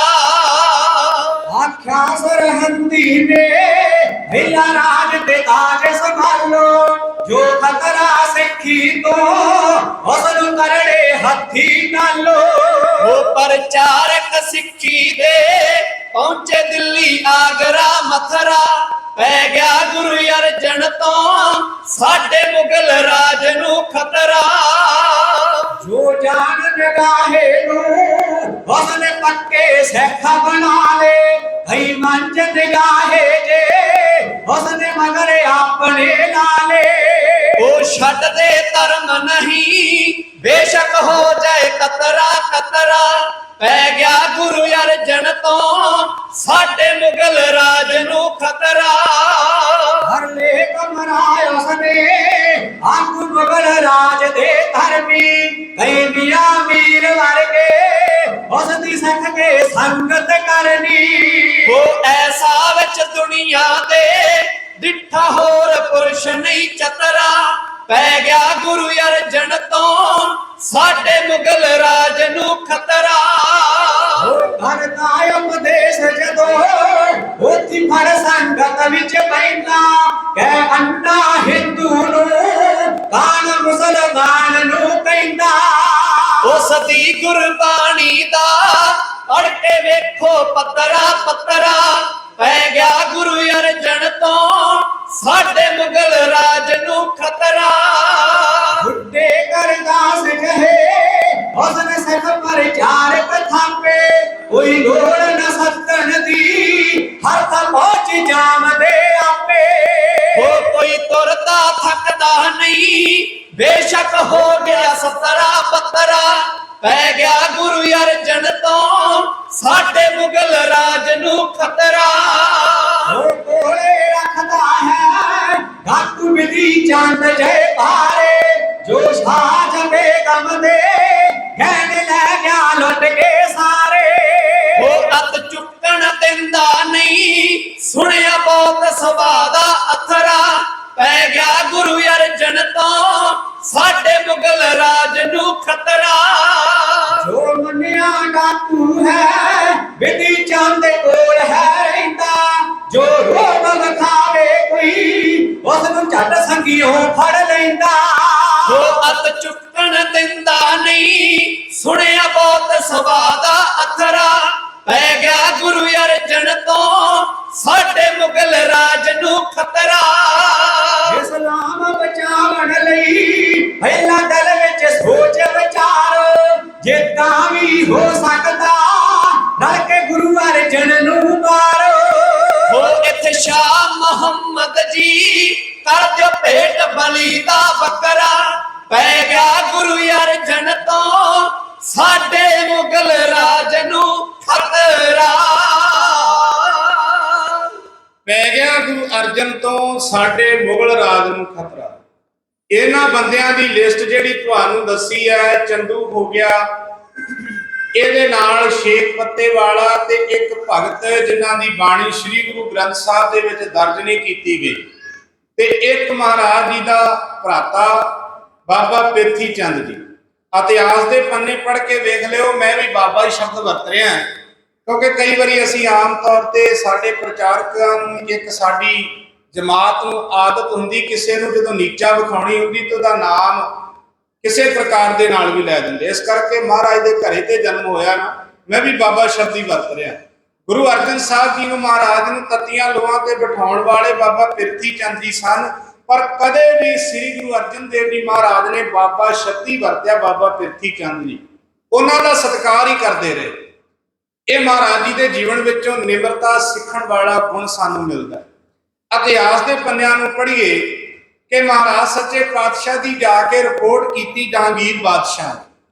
ਜਹਾਂਗੀਰ ਬਾਦਸ਼ਾਹ ਨੂੰ ਜਦੋਂ ਸਾਧ ਸੰਗਤ ਜੀ ਕਿਸੇ ਬੰਦੇ ਦਾ ਉਹਨੂੰ ਨੀਵਾਂ ਵਿਖਾਉਣਾ ਹੁੰਦਾ ਨਾ, ਸਾਡੇ ਸਮਾਜ ਵਿੱਚ ਇੱਕ ਆਮ ਜੀ ਗੱਲ ਹੈ, ਜਦੋਂ ਕਿਸੇ ਬੰਦੇ ਨੂੰ ਅਸੀਂ ਨੀਵਾਂ ਵਿਖਾਉਣਾ ਹੁੰਦਾ ਤੇ ਉਹਦਾ ਪੁਰਾਣੇ ਤੋਂ ਪੁਰਾਣਾ ਔਗਣ ਲੱਭ ਕੇ ਅੱਗੇ ਲੈ ਕੇ ਆਉਂਦੇ ਆ, ਵੀ ਉਹਦਾ ਪਿੱਛੇ ਜਿਹੜਾ ਕੋਈ ਕਰਮ ਮਾੜੇ ਕੀਤੇ ਹੋਣ ਉਹਦਾ ਔਗਣ ਲੱਭ ਕੇ ਅੱਗੇ ਕਰਦੇ ਆ।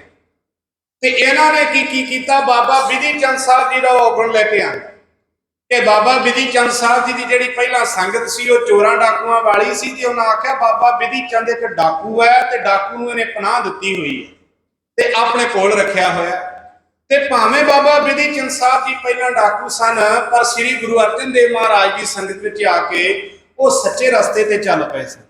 ਇਸੇ ਤਰ੍ਹਾਂ ਸਾਡਾ ਸਮਾਜ ਹੈ, ਜੇਕਰ ਕੋਈ ਬੰਦਾ ਪਿੱਛੇ ਮਾੜੇ ਕਰਮ ਕਰਦਾ ਰਿਹਾ ਹੈ ਤੇ ਉਹ ਅੰਮ੍ਰਿਤ ਛਕ ਲਵੇ ਤੇ ਪਿੰਡ ਦੇ ਆਮ ਤੌਰ ਤੇ ਕਈ ਬੰਦੇ ਜਿਹਨਾਂ ਆਪ ਨਹੀਂ ਛਕਿਆ ਹੁੰਦਾ ਉਹ ਕਹਿਣਗੇ ਲੈ ਉਹ ਪਤਾ ਨਹੀਂ ਇੱਕ ਕਹਾਵਤ ਬਣੀ ਹੈ 900 ਚੂਹਾ ਖਾ ਕੇ ਬਿੱਲੀ ਹੱਜ ਨੂੰ ਚੱਲੀ, ਆਮ ਤੌਰ ਤੇ ਹੀ ਸ਼ਬਦ ਵਰਤੇ ਜਾਂਦੇ।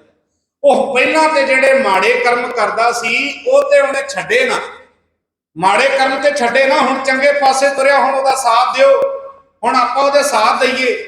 ਇਸ ਤਰੀਕੇ ਨਾਲ ਸਮਾਜ ਕਦੇ ਸਾਥ ਨਹੀਂ ਦਿੰਦਾ। ਭਗਤਾਂ ਤੈਸੈ ਸਾਰੀਆਂ ਜੋੜ ਕਦੇ ਨਾ। ਸਤਿਗੁਰੂ ਮਹਾਰਾਜ ਸੱਚੇ ਪਾਤਸ਼ਾਹ ਜੀ ਦੀ ਪਵਿੱਤਰ ਗੁਰਬਾਣੀ ਕਹਿੰਦੀ ਹੈ ਕਿ ਮਹਾਰਾਜ ਸੱਚੇ ਪਾਤਸ਼ਾਹ ਜੀ ਨੇ ਗੁਰਬਾਣੀ, ਬਾਣੀ ਗੁਰੂ ਗੁਰੂ ਹੈ ਬਾਣੀ, ਵਿੱਚ ਬਾਣੀ ਅੰਮ੍ਰਿਤ ਸਾਰੇ, ਗੁਰਬਾਣੀ ਕਹੈ ਸੇਵਕ ਜਨ ਮਾਨੈ, ਪ੍ਰਤੱਖ ਗੁਰੂ ਵਿਸਤਾਰ। ਸੇਵਕ ਨੇ ਸੱਚ ਕਰਕੇ ਗੁਰੂ ਦੀ ਆਗਿਆ ਨੂੰ ਮੰਨ ਲੈਣਾ। ਇਹ ਬਾਣੀ ਦੇ ਜੀਵਨ ਵਿੱਚੋਂ, ਬਾਣੀ ਤੋਂ ਸਾਨੂੰ ਸਿੱਖਣਾ ਚਾਹੀਦਾ, ਸਿੱਖ ਆਪਣਾ ਜੀਵਨ ਬਣਾਵੇ। ਇਤਿਹਾਸ ਦੇ ਪੰਨੇ ਕਹਿੰਦੇ ਹੈ ਗੁਰੂ ਅਰਜਨ ਦੇਵ ਜੀ ਮਹਾਰਾਜ ਸੱਚੇ ਪਾਤਸ਼ਾਹ ਜੀ ਦੇ ਵਿਰੁੱਧ ਇਹਨਾਂ ਨੇ ਇੱਕ ਰਿਪੋਰਟ ਹੋਰ ਜਿਹੜੀ ਮਹਾਰਾਜ ਜੀ ਦੇ ਦਿੱਤੀ। ਬਾਦਸ਼ਾਹ ਦਾ ਪੁੱਤਰ ਸੀ ਖੁਸਰੋ, ਇਹਨੇ ਆਪਣੇ ਮੱਕੇ ਦਾ ਹੱਜ ਲਾ ਕੇ ਕਿ ਮੈਂ ਹੱਜ ਕਰਨ ਵਾਸਤੇ ਚੱਲਿਆ। ਜਦੋਂ ਗੋਇੰਦਵਾਲ ਸਾਹਿਬ ਦੇ ਇਲਾਕੇ ਵਿੱਚ ਲੰਘਣ ਲੱਗਾ ਤੇ ਗੁਰੂ ਅਰਜਨ ਦੇਵ ਜੀ ਮਹਾਰਾਜ ਦੇ ਦਰਬਾਰ ਵਿੱਚ ਆਇਆ ਤੇ ਮਹਾਰਾਜ ਨੇ ਉਹਨੂੰ ਕੋਈ ਵੱਖਰਾ ਪਲੰਗ ਨਹੀਂ ਲਾ ਕੇ ਦਿੱਤਾ। ਜਿਵੇਂ ਪਹਿਲਾਂ ਲੰਗਰ ਛਕਾਇਆ ਜਾਂਦਾ ਸੀ ਉਸੇ ਤਰ੍ਹਾਂ ਲੰਗਰ ਛਕਾਇਆ ਗਿਆ। ਲੰਗਰ ਛਕਾਉਣ ਤੋਂ ਬਾਅਦ ਮਹਾਰਾਜ ਸੱਚੇ ਪਾਤਸ਼ਾਹ ਨੂੰ ਨਮਸਕਾਰ ਕਰਕੇ ਚਲਾ ਗਿਆ ਤੇ ਸਤਿਗੁਰੂ ਮਹਾਰਾਜ ਸੱਚੇ ਪਾਤਸ਼ਾਹ ਦੇ ਕੋਲ ਅਕਬਰ ਵੀ ਆਇਆ ਸੀ ਇਸੇ ਤਰ੍ਹਾਂ, ਤੇ ਮਹਾਰਾਜ ਨੇ ਉਹਨੂੰ ਵੀ ਲੰਗਰ ਛਕਾਇਆ, ਕਿਉਂਕਿ ਗੁਰੂ ਦੇ ਘਰੇ ਤਾਂ ਕੋਈ ਉੱਚਾ ਆਵੇ ਕੋਈ ਨੀਵਾਂ ਆਵੇ, ਸਾਰਿਆਂ ਲਈ ਦਰਵਾਜ਼ੇ ਖੁੱਲੇ ਆ। ਇਹਨਾਂ ਨੇ ਰਿਪੋਰਟ ਬਣਾਈ, ਅੱਜ ਦੇ ਸਮੇਂ ਵਿੱਚ ਕਹਾਂ ਕਿ ਝੂਠੀ FIR ਮਹਾਰਾਜ ਗੁਰੂ ਅਰਜਨ ਸਾਹਿਬ ਜੀ ਤੇ ਲਗਵਾਈ ਕਿ ਤੁਹਾਡੇ ਪੁੱਤਰ ਨੇ ਬਗਾਵਤ ਕਰ ਦਿੱਤੀ ਹੈ ਤੇ ਤੁਹਾਡੇ ਪੁੱਤਰ ਨੂੰ ਗੁਰੂ ਅਰਜਨ ਸਾਹਿਬ ਜੀ ਨੇ ਆਪਣੇ ਕੋਲ ਪਨਾਹ ਦਿੱਤੀ ਹੈ।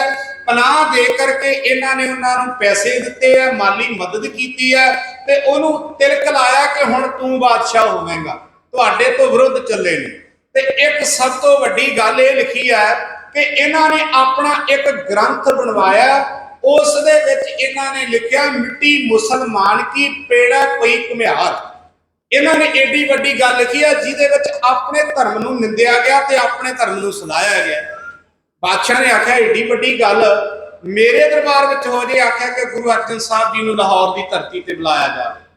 ਸਤਿਗੁਰੂ ਮਹਾਰਾਜ ਸੱਚੇ ਪਾਤਸ਼ਾਹ ਨੂੰ ਪਕੜਨ ਵਾਸਤੇ ਜਿਹੜਾ ਅਹਿਲਕਾਰ ਸਿਪਾਹੀ ਆਇਆ ਉਹਦਾ ਨਾਮ ਹੈ ਮੁਰਤਜ਼ਾ ਖਾਨ। ਮੁਰਤਜ਼ਾ ਖਾਨ ਆਪਣੇ ਸਿੱਧਾ ਸਲਾਰਾਂ ਨੂੰ ਨਾਲ ਲੈ ਕੇ ਗੁਰੂ ਅਰਜਨ ਸਾਹਿਬ ਜੀ ਨੂੰ ਪਕੜਨ ਵਾਸਤੇ ਆਇਆ। ਸਤਿਗੁਰੂ ਮਹਾਰਾਜ ਸੱਚੇ ਪਾਤਸ਼ਾਹ ਜੀ ਨੂੰ ਪਤਾ ਲੱਗ ਗਿਆ ਕਿ ਹੁਣ ਉਹ ਸਮਾਂ ਆ ਗਿਆ ਜਦੋਂ ਅਸੀਂ ਵਾਪਸ ਨਹੀਂ ਮੁੜਨਾ। ਮਹਾਰਾਜ ਨੇ ਆਪਣੇ ਪੁੱਤਰ ਗੁਰੂ ਹਰਗੋਬਿੰਦ ਸਾਹਿਬ ਨੂੰ, ਆਪਣੇ ਬਾਲਕੇ ਨੂੰ ਆਪਣੇ ਬੁੱਕਲ ਵਿੱਚ ਲਿਆ, ਕਿਹਾ ਪੁੱਤਰ ਹਰਗੋਬਿੰਦ ਤੇਰੀ ਉਮਰ ਬੜੀ ਛੋਟੀ ਹੈ, ਪਰ ਆਉਣ ਵਾਲੇ ਸਮੇਂ ਦੇ ਅੰਦਰ ਜੇਕਰ ਜ਼ਾਲਮ ਜ਼ੁਲਮ ਤੋਂ ਬਾਜ਼ ਨਾ ਆਵੇ ਨਾ ਪੁੱਤਰ ਤੇ ਤਲਵਾਰ ਨੂੰ ਹੱਥ ਪਾ ਲੈਣ। ਇਹ ਤਾਕੀਦ ਦੇ ਕਰਕੇ ਗੁਰੂ ਅਰਜਨ ਸਾਹਿਬ ਜੀ ਮਹਾਰਾਜ ਨੇ ਆਪਣੇ ਪੁੱਤਰ ਦੇ ਨਾਲ ਪਿਆਰ ਕੀਤਾ। ਫਿਰ ਆਖਰੀ ਮਿਲਣੀ ਸੀ ਮਾਤਾ ਗੰਗਾ ਜੀ ਦੇ ਨਾਲ। ਮਾਤਾ ਗੰਗਾ ਜੀ ਨੂੰ ਆਖਿਆ ਕਿ ਸਤਿਗੁਰੂ ਮਹਾਰਾਜ ਤੁਸੀਂ ਭਰੋਸਾ ਰੱਖਣਾ ਹੈ ਅਕਾਲ ਪੁਰਖ ਵਾਹਿਗੁਰੂ ਤੇ, ਹਮੇਸ਼ਾ ਹੀ ਅਕਾਲ ਪੁਰਖ ਵਾਹਿਗੁਰੂ ਗੁਰੂ ਨਾਨਕ ਸਾਹਿਬ ਨੂੰ ਹਿਰਦੇ ਵਿੱਚ ਵਸਾ ਕੇ ਰੱਖਣਾ। ਜਿਵੇਂ ਦੁਨਿਆਵੀ ਮਾਵਾਂ ਹੁੰਦੀਆਂ ਨੇ ਉਸੇ ਤਰ੍ਹਾਂ ਮਾਤਾ ਗੰਗਾ ਜੀ ਨੇ ਗੁਰੂ ਅਰਜਨ ਸਾਹਿਬ ਜੀ ਨੂੰ ਪੁੱਛਿਆ ਕਿ ਸਤਿਗੁਰੂ ਮਹਾਰਾਜ ਪੁੱਤਰ ਬਹੁਤ ਛੋਟਾ ਹੈ, ਮਹਾਰਾਜ ਇਹਦਾ ਜੇ ਪਿਤਾ ਦਾ ਸਿਰ ਤੇ ਸਾਇਆ ਨਹੀਂ ਹੋਵੇਗਾ ਤੁਹਾਡਾ ਪੁੱਤਰ ਕਿਸ ਤਰ੍ਹਾਂ ਹੋਵੇਗਾ। ਕਿਹਾ ਕਿ ਮਾਤਾ ਤੈਨੂੰ ਉਹ ਬਚਨ ਯਾਦ ਨਹੀਂ ਜਦੋਂ ਬਾਬਾ ਬੁੱਢਾ ਸਾਹਿਬ ਜੀ ਨੇ ਆਖਿਆ ਤੁਹਾਡਾ ਪੁੱਤਰ ਜਦੋਂ ਵੱਡਾ ਹੋ ਜਾਵੇਗਾ ਵੈਰੀਆਂ ਦੇ ਸਿਰ ਗੰਢੇ ਵਾਂਗ ਭੰਨੇਗਾ। ਇਹਨਾਂ ਦੀ ਵੀਰਤਾ ਇੰਨੀ ਵਿਸ਼ਾਲ ਹੋਵੇਗੀ ਗੁਰੂ ਹਰਗੋਬਿੰਦ ਸਾਹਿਬ ਜੀ ਮਹਾਰਾਜ ਦੀ ਇਹਨਾਂ ਦੀ ਤਲਵਾਰ ਦਾ ਕੋਈ ਵਾਰ ਨਹੀਂ ਚੱਲ ਸਕੇਗਾ। ਸਾਧ ਸੰਗਤ ਜੀ ਗੁਰੂ ਹਰਗੋਬਿੰਦ ਸਾਹਿਬ ਜੀ ਮਹਾਰਾਜ ਜੀ ਦਾ ਇਤਿਹਾਸ ਪੜ੍ਹੀਏ ਪਤਾ ਲੱਗਦਾ ਹੈ ਛੇਵੇਂ ਪਾਤਸ਼ਾਹ ਦੇ ਥੱਲੇ ਜਿਹੜਾ ਘੋੜਾ ਹੁੰਦਾ ਸੀ ਉਹ ਇੱਕ ਪੈਰ ਤੋਂ ਵੱਧ ਸਮਾਂ ਨਹੀਂ ਸੀ ਕੱਢ ਸਕਦਾ। 3 ਪੈਰ ਸਾਧ ਸੰਗਤ ਜੀ, ਇੱਕ ਪੈਰ 3 ਘੰਟਿਆਂ ਦਾ ਬਣਦਾ ਹੈ। 3 ਘੰਟਿਆਂ ਤੋਂ ਵੱਧ महाराज के थले कोई घोड़ा नहीं सी ठहर सकता, इन्ना प्रताप सी।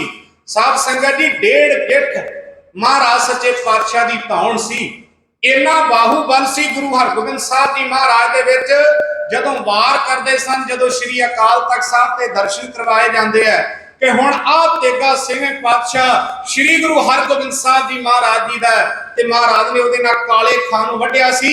जदों वार कीता महाराज ने घोड़े की काठी तक वढ़ दिता सी, इन्ना बाहूबल सी महाराज दे विच। इहो जिहा वर दिता कि माता तुहाडे घरे अजिहा पुत्र होवेगा जिहड़ा वैरियां दे दंद खट्टे कर देवेगा, इन्हां दी तेग दा कोई वार नहीं झल सकेगा। महाराज ने अपनी माता गंगा जी दे नाल ये साध संगत जी आखिरी वचन कीते है ते महाराज सच्चे पातशाह ने पुत्र नूं प्यार दे के संगतां वैराग कर रही सन, महाराज सानू नाल लैके चलो। महाराज ने सारियां संगतां नूं अपने प्यार दा वास्ता दिंदे होए कोई भी साडे नाल नहीं जावेगा, असीं जावांगे लाहौर विच। आओ मैं बहुते समय विस्तार विच ना जावां, आप जी दे नाल फिर अगे नूं कहानी नूं लै चलना। गुरु अर्जन साहब जी महाराज लाहौर की धरती ते पहुंचते हैं। लाहौर की धरती ते साध संगत जी बादशाह जहांगीर का दरबार लगा हुआ है। जहांगीर के दरबार अंदर एक पासे चंदन की चौकी लाई हुई है। कई वीर पूछणगे कि चंदन की चौकी की हुंदी है। चंदन की चौकी साध संगत जी चंदन का तख्त बनाया जाता है, जिहदे उपर आम तौर पर जिहड़े पुराने समय दे विच सन वड्डे जिहड़े कोई विद्वान हुंदे सन उन्हां दे सत्कार वास्ते उन्हां नूं चंदन की चौकी के उपर विराजमान किया जाता सी। जिवें जहांगीर बादशाह मुसलमान धर्म के नाल संबंध रखदा सी तां उन्हां दे जदों कोई पीर आउंदे जां उन्हां दे कोई वली उन्हां दी नियामत करन वास्ते उन्हां ने अपना ये चंदन की चौकी नूं तैयार कीता सी। गुरु अर्जन साहब जी महाराज सच्चे पातशाह जी जदों दरबार विच पहुंचे ते बादशाह ने पहला ये राजनीति के भेद ने साम दाम दंड सतगुरु महाराज सच्चे पातशाह जी जदों पहुंचते ने ते महाराज नूं कहंदे तुसीं चंदन की चौकी ते विराजमान होवो। गुरु अर्जन साहब जी महाराज वो चंदन की चौकी ते बैठते हैं। बादशाह जहांगीर कहंदा बादशाह कहंदा गुरु अर्जन साहब जी नूं बड़ी निमरता नाल कहंदा वेखो तुहाडा मेरे नाल कोई वैर नहीं, तुसीं सिੱਖੀ दा प्रचार करदे हो, पर हुण मैं तुहानूं ये बेनती करदा कि तुसीं साडे धर्म दा प्रचार करो, साडे धर्म दे नाल तुसीं मिल के चलो, असीं तुहानूं मूहों मंगे पैसे देवांगे, जो तुसीं कहोगे बत्तियां दंदां विचों तुहाडे चरनां विच हाਜ਼ਰ कर दित्ता जावेगा। दूसरी गल है एक तुहाडे कोल होर है मैनूं जिहड़ी सुणन विच मिली है, तुसीं एक ग्रंथ रचिआ, उस ग्रंथ दे विच तुसीं हज़रत मुहम्मद साहब जी की कोई सिफत नहीं पाई ते उस बाणी दे विच तुसीं सिफत पा दिओ। गुरु अर्जन साहब जी महाराज साध संगत जी कह ते असीं दिंदे आ कि बहुत निमरता विच रहिंदे सन, बाणी दे सौमे सन। कवि राज भाई संतोख सिंह ने लिखा जदों बादशाह ने यह गल आखी ना महाराज ने ढाकां ते हाथ रख लए, ढाकां ते हाथ रख के गुरु अर्जन साहब जी ने बादशाह जहांगीर दे नाल जो गल्लां कीतियां आओ तुहाडी सेवा विच जोग शंदराई जथे पासों सरवण करो। कहंदा जहांगीर बादशाह सुन लो गल सारी जी, घर की जो बानी तुसा मुखों चारी जी, उस दे विच भंडी कीती अल्लाह दी भारी जी, सादा दे बाणे विचों निकले जे चोर जी, बाणी विच सिफत लिख दिओ अल्लाह दी होर जी, बाणी विच सिफत लिख दिओ।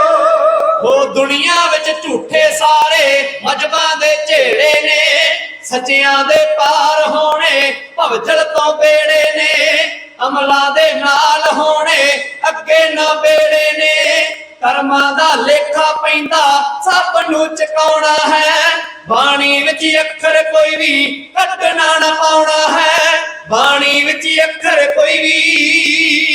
जहांगीर बादशाह सुन लो गल सारी जी, घर की जो बानी तुसाने मुखों चारी जी, उस दे विच भंडी कीती अल्लाह दी भारी जी, सादा दे बाने विचों निकले जे चोर जी, बानी विच सिफत लिख दिओ अल्लाह दी होर जी, बानी विच सिफत लिख दिओ।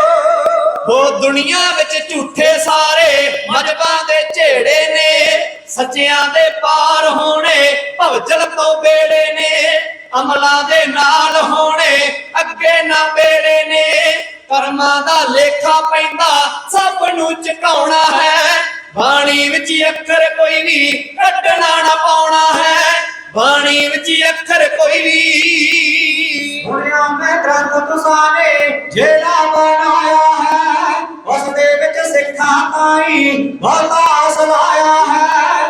ਅੱਲਾ ਦੇ ਬਾਰੇ ਬਹੁਤਾ ਅੱਖਰ ਨਾ ਪਾਇਆ ਹੈ, ਇਥੋਂ ਤਾਂ ਨੀਤੀ ਤੁਹਾਡੀ ਜਾਪੇ ਕਮਜ਼ੋਰ ਜੀ। ਬਾਣੀ ਵਿੱਚ ਸਿਫਤ ਲਿਖਦੇ ਹੋ ਅੱਲਾ ਦੀ ਹੋਰ ਜੀ, ਬਾਣੀ ਵਿੱਚ ਸਿਫਤ ਲਿਖਦੇ ਹੋ ਇੱਕੋ ਪਰਮੇਸ਼ਰ ਉਹਦੇ,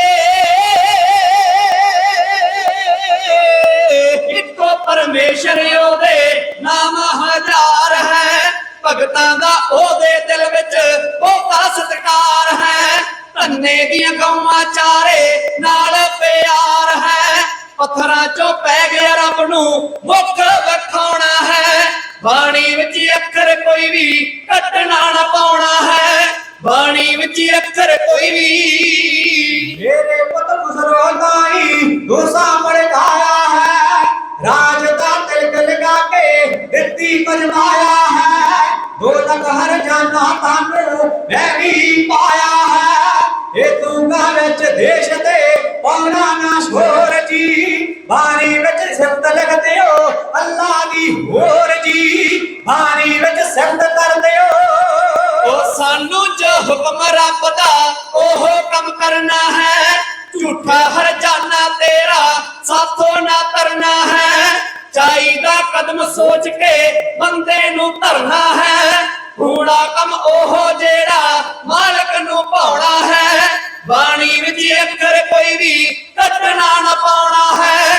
ਬਾਣੀ ਵਿੱਚ ਅੱਖਰ ਕੋਈ ਵੀ। ਜੋਸ਼ ਵਿੱਚ ਆ ਕੇ ਗੁਰੂ ਅਰਜਨ ਸਾਹਿਬ ਜੀ ਮਹਾਰਾਜ ਨੇ ਆਖ ਦਿੱਤਾ, ਬਾਦਸ਼ਾਹ ਜਹਾਂਗੀਰ ਬਾਦਸ਼ਾਹ ਤੂੰ ਹੈ ਦੁਨਿਆਵੀ ਬਾਦਸ਼ਾਹ। ਜਿਹੜੀ ਇਹ ਬਾਣੀ ਰਚੀ ਹੋਈ ਆ ਉਹ ਦੁਨੀਆ ਦੇ ਬਾਦਸ਼ਾਹ ਧੰਨ ਸ੍ਰੀ ਗੁਰੂ ਨਾਨਕ ਸਾਹਿਬ ਜੀ ਦੀ ਬਾਣੀ ਹੈ।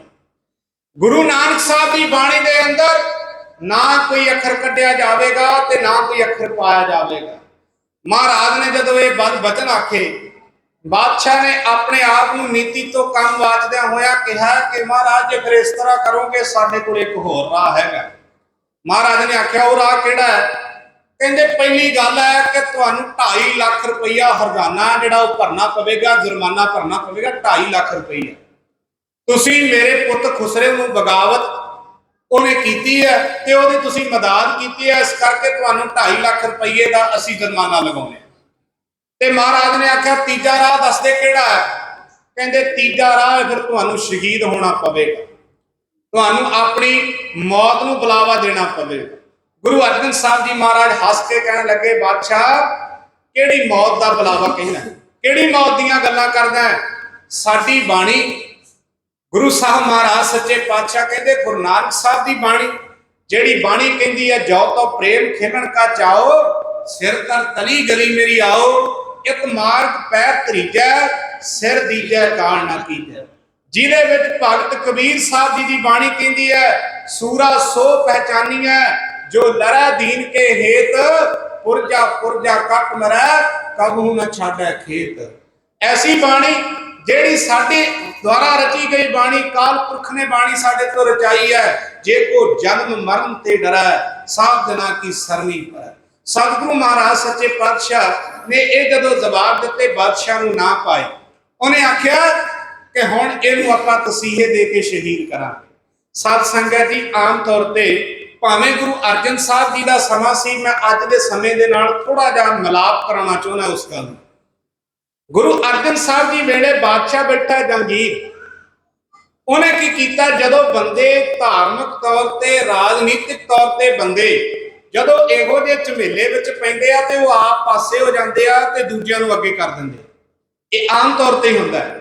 ਗੁਰੂ ਅਰਜਨ ਸਾਹਿਬ ਜੀ ਮਹਾਰਾਜ ਨੇ ਧਰਮ ਦੇ ਨਾਂ ਡੋਲੇ ਤਾਂ ਉਹਨੇ ਕੀ ਕੀਤਾ ਕਿ ਦੂਸਰੇ ਦੇਸ਼ ਵਿੱਚ ਜਾਣਾ ਕੀਤਾ, ਬਾਦਸ਼ਾਹ ਇੱਥੋਂ ਚਲਾ ਜਾਂਦਾ, ਜਹਾਂਗੀਰ ਬਾਦਸ਼ਾਹ ਪਾਸੇ ਹੋ ਜਾਂਦਾ ਤੇ ਚੰਦੂ ਨੇ ਪੈਸੇ ਦੇ ਕੇ ਮਹਾਰਾਜ ਨੂੰ ਆਪਣੇ ਘਰ ਵਿੱਚ ਲੈ ਆਂਦਾ, ਮੈਂ ਆਪੇ ਮਨਵਾ ਲਵਾਂ।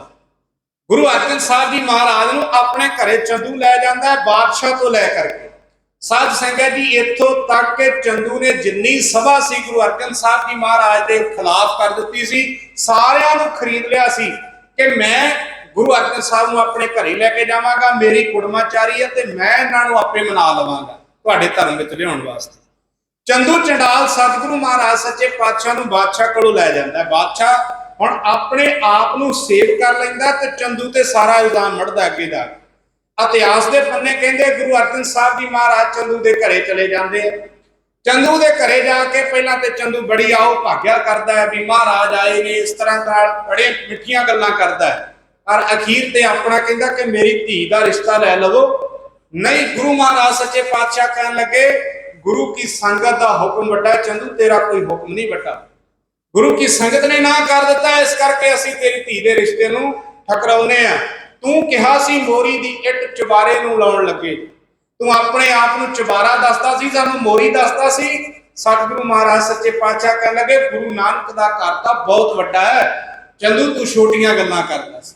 ਸਤਿਗੁਰੂ ਮਹਾਰਾਜ ਸੱਚੇ ਪਾਤਸ਼ਾਹ ਜੀ ਨੇ ਜਦੋਂ ਇਹ ਨਾ ਕਰ ਦਿੱਤੀ ਨਾ, ਸਤ ਸੰਗਤ ਜੀ, ਚੰਦੂ ਨੇ ਕੀ ਕੀਤਾ? ਕਹਿੰਦਾ ਫਿਰ ਸ਼ਹੀਦ ਹੋਣ ਵਾਸਤੇ ਤਿਆਰ ਹੋ ਜਾਵੋ। ਹੁਣ ਭੜਕੂੰਜੇ ਨੂੰ ਸੱਦਿਆ ਗਿਆ ਏ।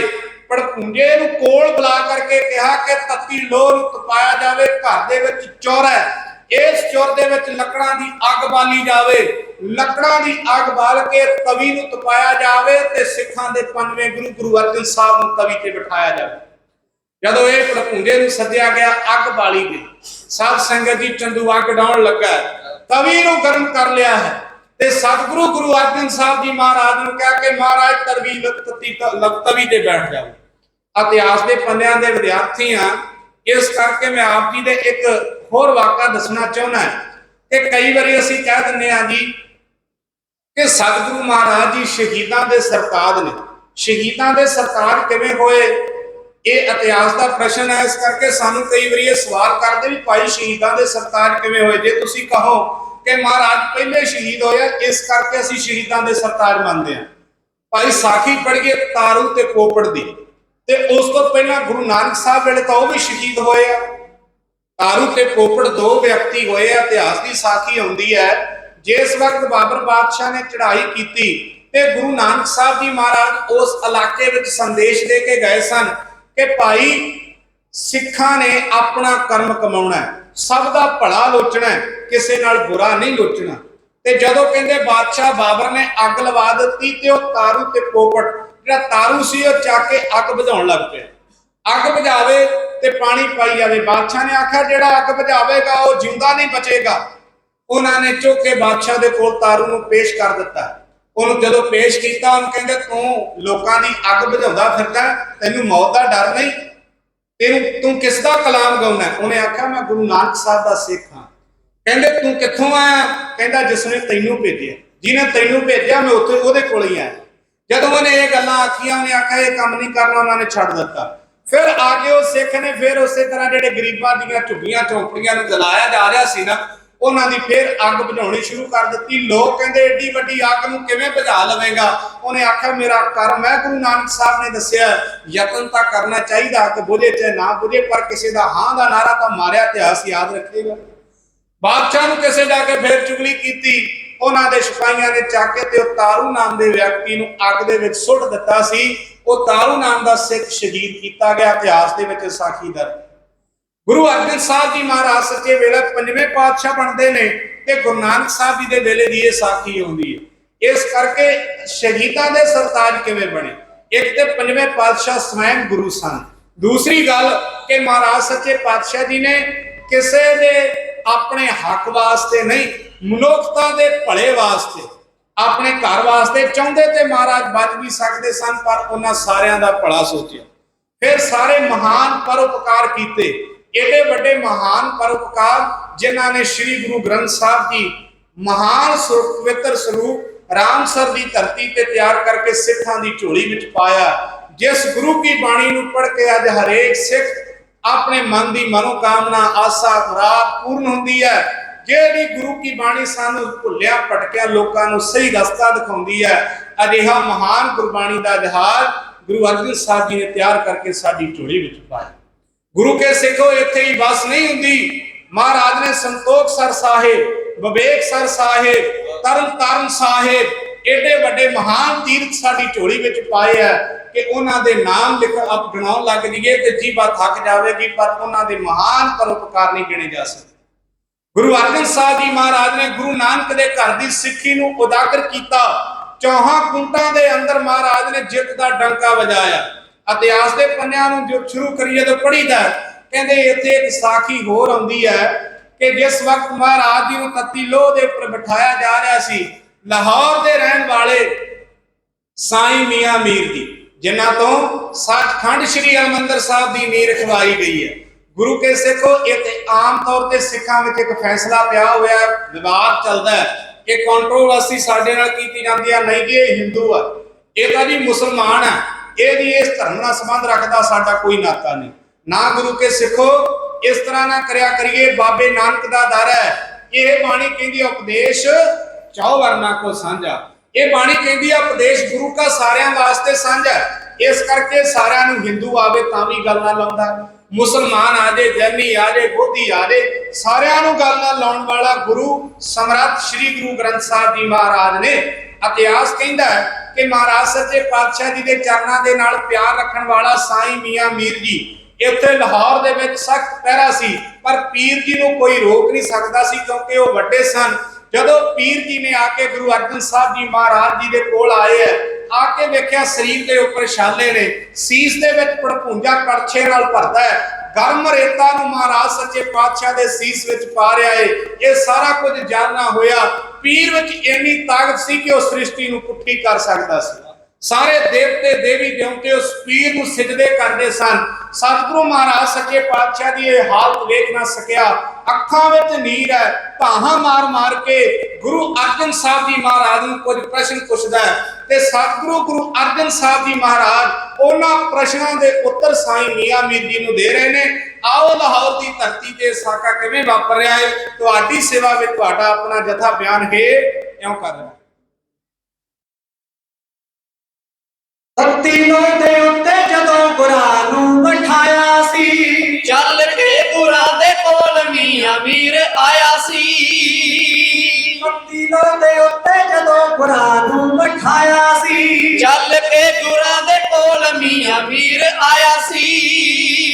ਜਿਸ ਧਰਤੀ ਤੇ ਇੰਨਾ ਕਹਿਰ ਹੋਈ ਜਾਵੇ, ਉਸ ਧਰਤੀ ਨੂੰ ਕਿਉਂ ਨਾ ਪਲਟਾਵਾਂ ਬਾਦਸ਼ਾਹ। ਹੁਕਮ ਕਰੋ ਤਾਂ ਦਿੱਲੀ ਲਾਹੌਰ ਸ਼ਹਿਰ ਦੀ, ਇੱਟ ਨਾਲ ਇੱਟ ਖੜਕਾਵਾਂ ਸ਼ਹਿਨਸ਼ਾਹ। ਹੁਕਮ ਕਰੋ ਤਾਂ ਦਿੱਲੀ ਲਾਹੌਰ ਸ਼ਹਿਰ ਦੀ, ਇੱਟ ਨਾਲ ਇੱਟ ਖੜਕਾਵਾਂ ਸ਼ਹਿਨਸ਼ਾਹ।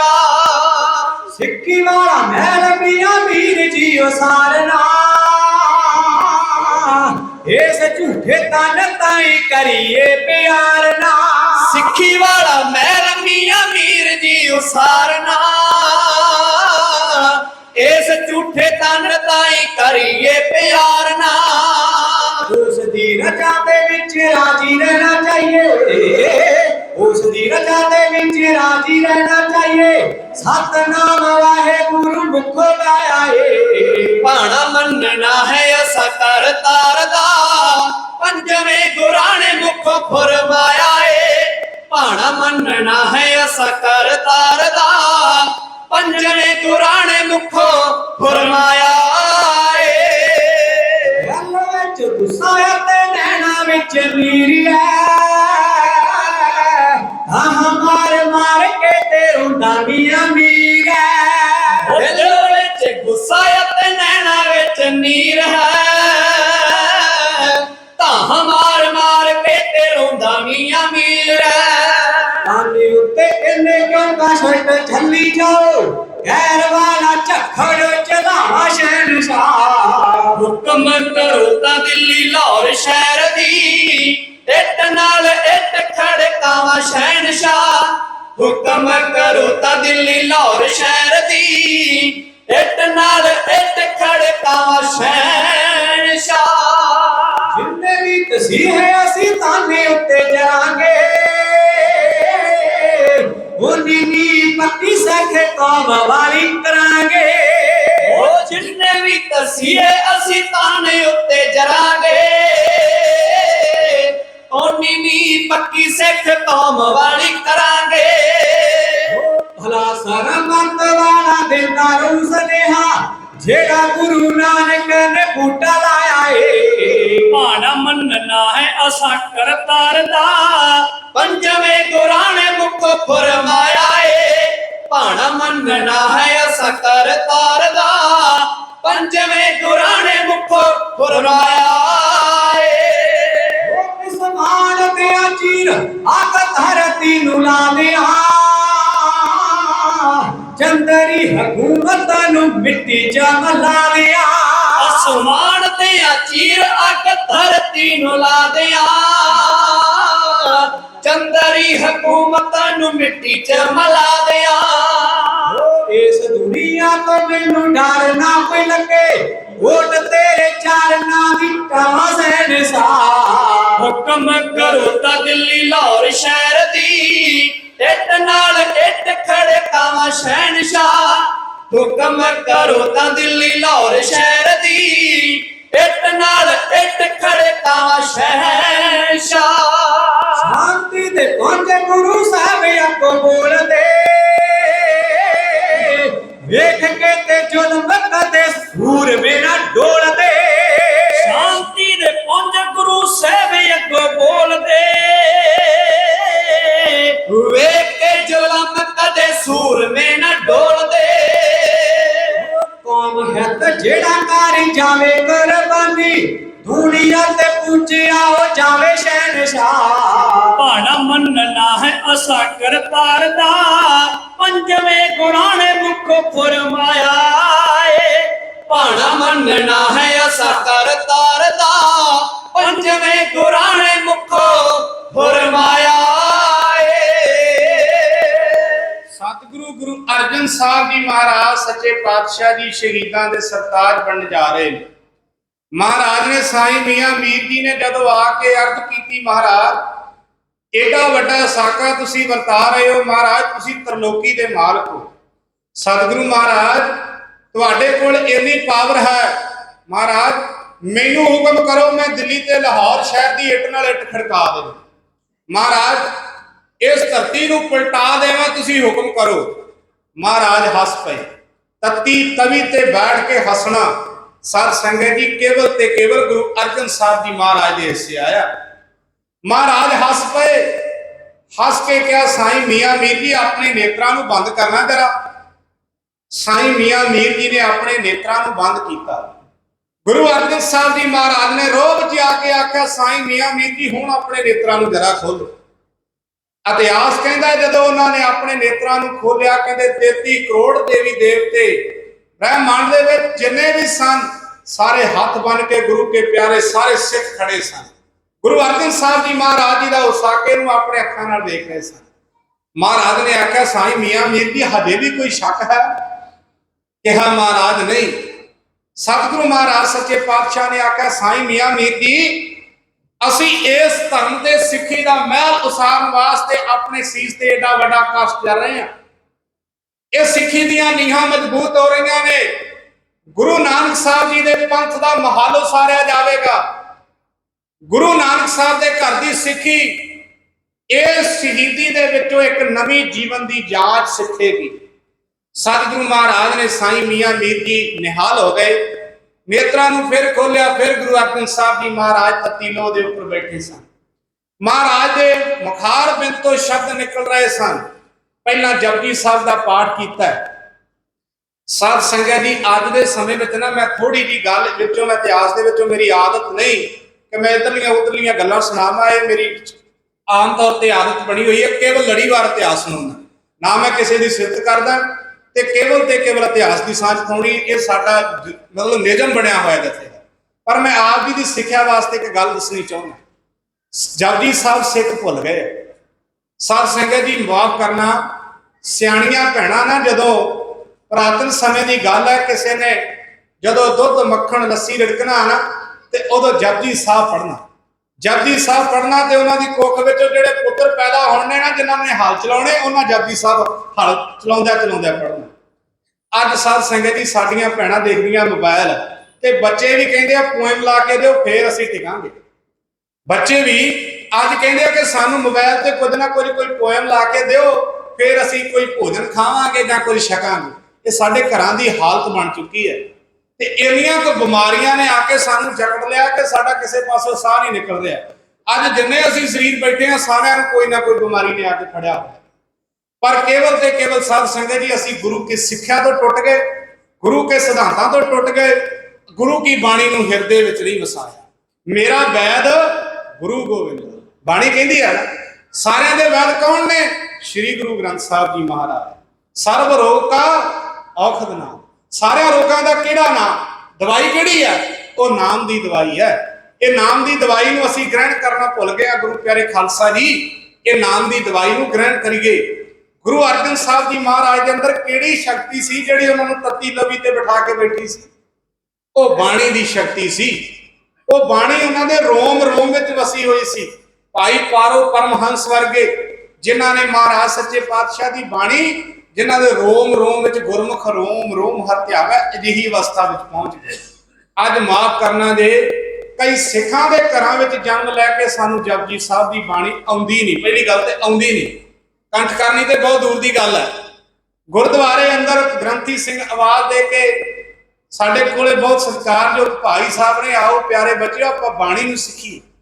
बाणी जपजी साहब ते घट्टो घट हरेक सिख नूं आउंदा होवे ना, माई नूं आउंदा होवे, भैणां नूं आउंदा होवे, ते जिहड़े बेचारे बजुर्ग ने जिन्हां उम्र दा ज्यादा हो चुका ते उन्हां नूं बेनती है कि एक दो माला ते रोज करया करिए ना, वाहिगुरू वाहिगुरू कर लिया, किते ना किते तुहाडे जरूर सहाई होवेगा। मैं ना इत्थे स्टेज ते प्रचार करके चले जाना ते तुसां अपने घरों घरी चले जाना, लंगर पानी तैयार है, सब ने चले जाना, पर इत्थों असली खजाना है ना जिहड़ा आ लंगर है जिहड़ा नाम दा, ये जरूर लैके जाओ। अज तो गुरु अर्जन साहब जी महाराज की शहीदी ते प्रण करियो महाराज, जेकर तुसीं तत्ती लो ते सौंकड़ा ला के शहीदां नूं जन्म दे सकदे हो महाराज, हुण साडे ते एक किणका पा दिओ महाराज, सानू नाम दा दान बख्शो, सानू नाम दी दात बख्शिश कर दिओ, सानू नाम दा खजाना बख्शिश कर दिओ।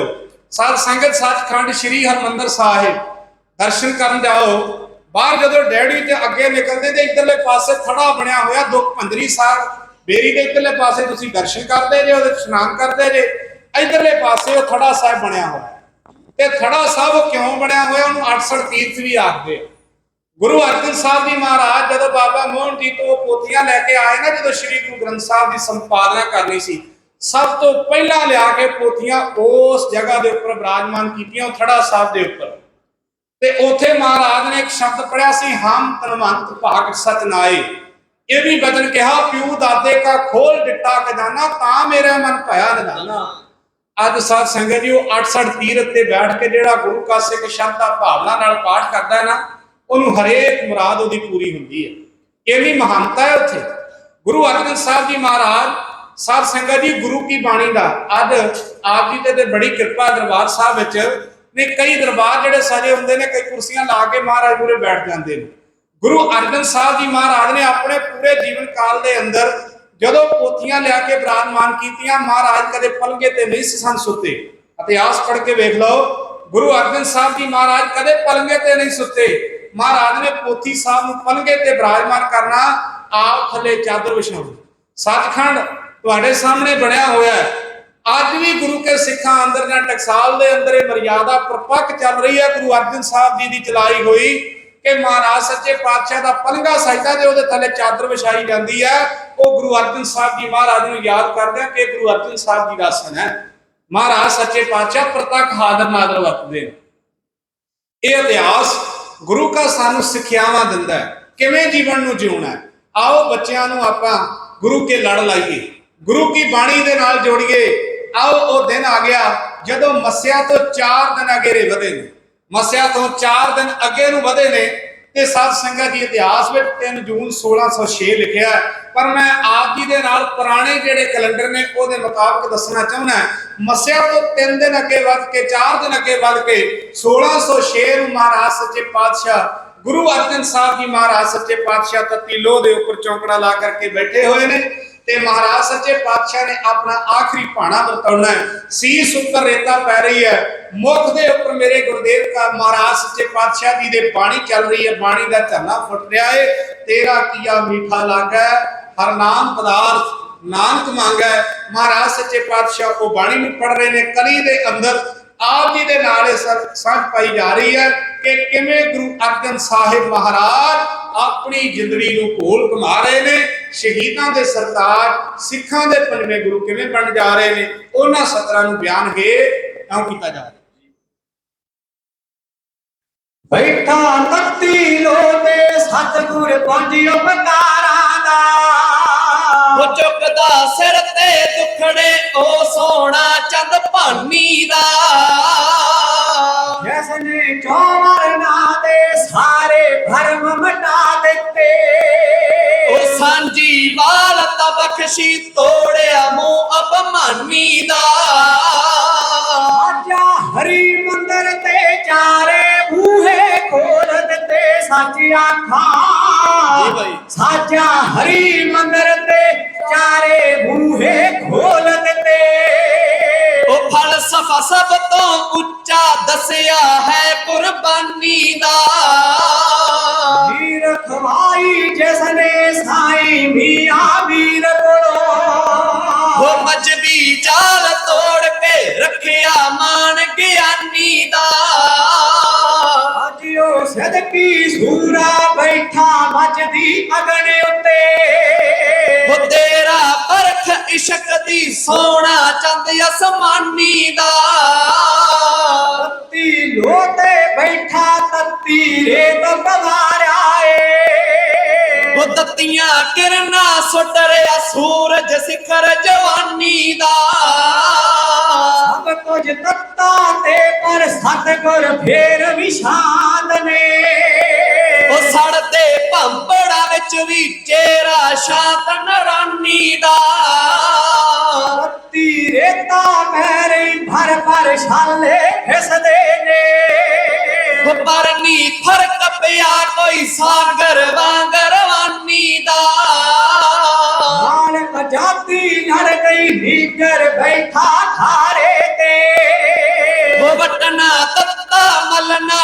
ਡੋਲਿਆ ਨਾ ਦਿਲ ਜਾਨੀ ਦਾ, ਰੋਂਦਾ ਤੱਕ ਕੇ ਸਾਈਂ ਮੀਆਂ ਵੀਰ ਜੀ ਕਹਿਣ ਲਗਾ ਸੱਚ ਆਖਾਂ, ਰੋਂਦਾ ਤੱਕ ਕੇ ਸਾਈਂ ਮੀਆਂ ਵੀਰ ਜੀ ਕਹਿਣ ਲਗਾ, ਉਹ ਕਿਧਰੇ ਪਰਦਸ਼ ਡਿੱਗਦੀ ਮੁੱਝ ਵੱਜ ਗਿਆ ਕੁਰਬਾਨੀ ਦਾ, ਦੁੱਖਾਂ ਵਰਗਾ ਜਿਹੜਾ ਦੱਸ ਗਿਆ ਹੈ ਦਰਵੇਸ਼ਾਂ ਨੂੰ, ਉਹ ਸੜਦਾ ਸ਼ਮਾਂ ਦੇ ਉੱਤੇ ਵੱਖਰਾ ਸਿਰ ਤੇ ਦਾਨੀ ਦਾ, ਉਹ ਕਹਿੰਦਾ ਜੋੜਾ ਕਾਦਾ 4 ਦਿਨਾਂ ਦੀ ਜ਼ਿੰਦਗਾਨੀ ਦਾ, ਹੋਏ ਅਣਖੀ ਬੀਜ ਬੀਜ ਕੇ 10-11 ਇਨਸਾਨੀ ਦਾ, 10-11 ਇਨਸਾਨੀ ਦਾ, 10-11 ਇਨਸਾਨੀ ਦਾ,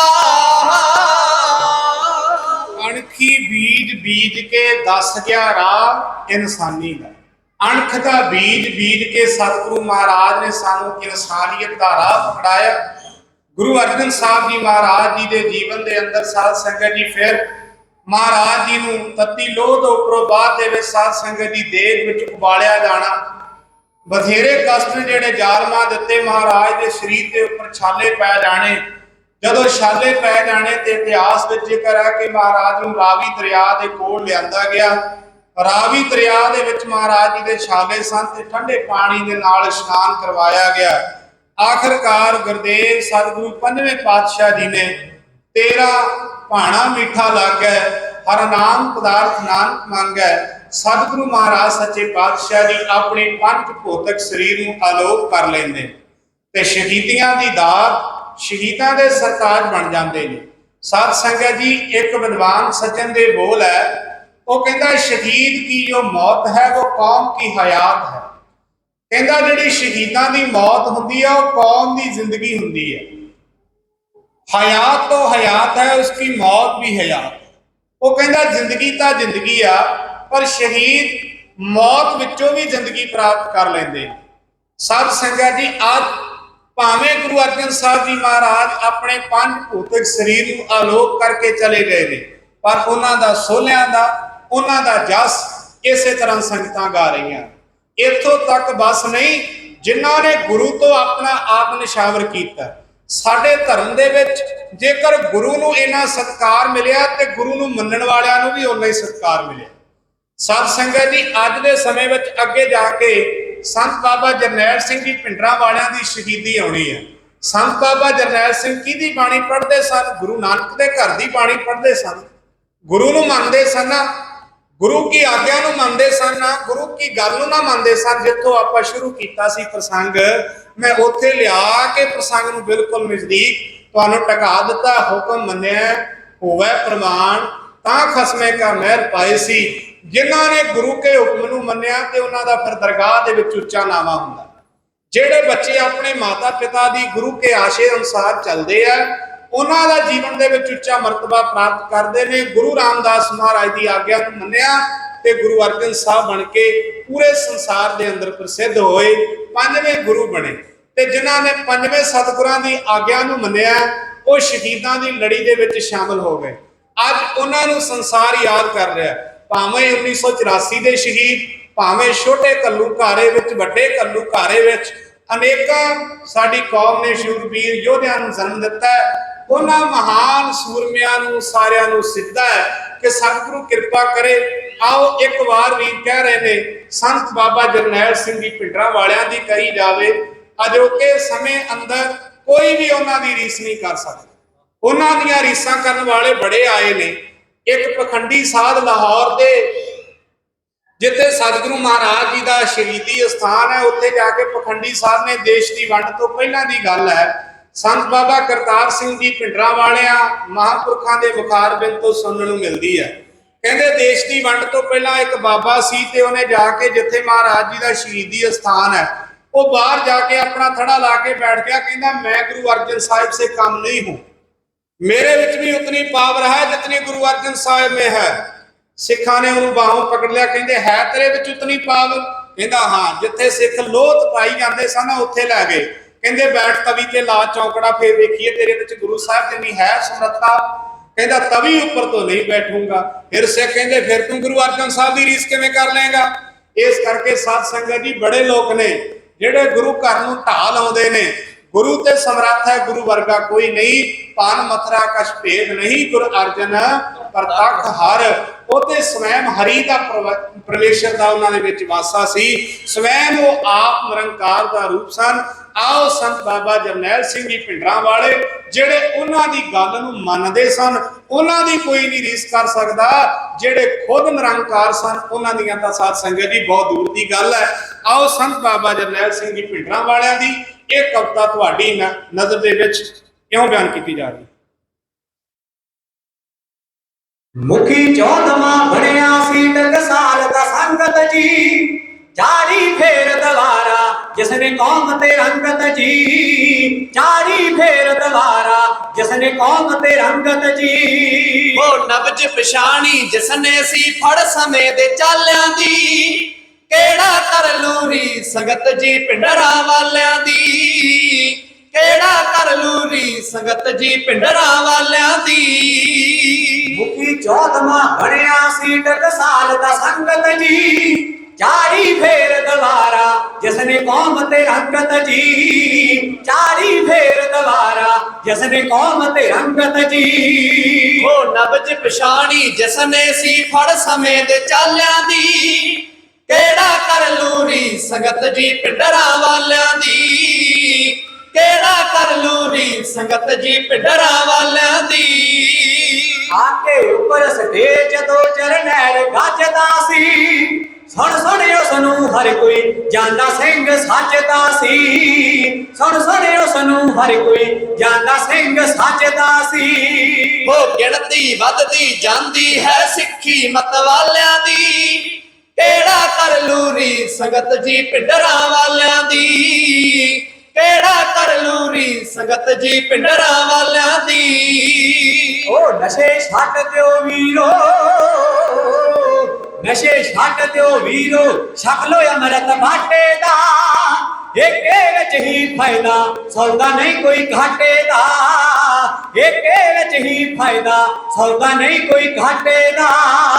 ਉਹ ਕਹਿਣ ਸਿਆਣੇ ਪੈਂਦੀ ਕਦਰ ਹੈ ਵਕਤ ਸੰਭਾਲਿਆਂ ਦੀ, ਕਿਹੜਾ ਕਰ ਲੂਰੀ ਸੰਗਤ ਜੀ ਭਿੰਡਰਾਂ ਵਾਲਿਆਂ ਦੀ, ਕਿਹੜਾ ਕਰ ਲੂਰੀ ਸੰਗਤ ਜੀ ਭਿੰਡਰਾਂ ਵਾਲਿਆਂ ਦੀ। ਚਾਰ ਚਫੇਰਿਓਂ ਸਿੱਖੀ ਨੂੰ ਅੱਜ ਪੈਂਦੀਆਂ ਥੋੜਾਂ ਨੇ ਸਿੱਖ ਪੰਥ ਨੂੰ ਫੇਰ ਸਿਰਾਂ ਦੀਆਂ ਪੈ ਗਈਆਂ ਲੋੜਾਂ ਨੇ ਸਿੱਖ ਪੰਥ ਨੂੰ ਫੇਰ ਸਿਰਾਂ ਦੀਆਂ ਪੈ ਗਈਆਂ ਲੋੜਾਂ ਨੇ ਉਹ ਲੋੜ ਪੈਣੀ ਹੁਣ ਸਿੰਘੋ ਬਰਸ਼ੇ ਨੇਜੇ ਢਾਲਿਆਂ ਦੀ ਕਿਹੜਾ ਕਰ ਲੂ ਰੀ ਸੰਗਤ ਜੀ ਪਿੰਡਰਾਂ ਵਾਲਿਆਂ ਦੀ ਕਿਹੜਾ ਕਰ ਲੂ ਰੀ ਸੰਗਤ ਜੀ ਪਿੰਡਰਾਂ ਵਾਲਿਆਂ ਦੀ ਸਿੱਖ ਕੌਮ ਦੇ ਹੀਰੋ ਛੱਡੋ ਸਾਬ ਪਰਾਈਆਂ ਨੂੰ ਬਾਵਾ ਭੈਣਾਂ ਧੀਆਂ ਜਾਣੋ ਸਦਾ ਪਰਾਈਆਂ ਨੂੰ ਬਾਵਾ ਭੈਣਾਂ ਧੀਆਂ ਜਾਣੋ ਸਦਾ ਪਰਾਈਆਂ ਨੂੰ ਉਹ ਜੱਗ ਕਰੂਗਾ ਸੋਭਾ ਇੱਜ਼ਤਾਂ ਦੇ ਰਖਵਾਲਿਆਂ ਦੀ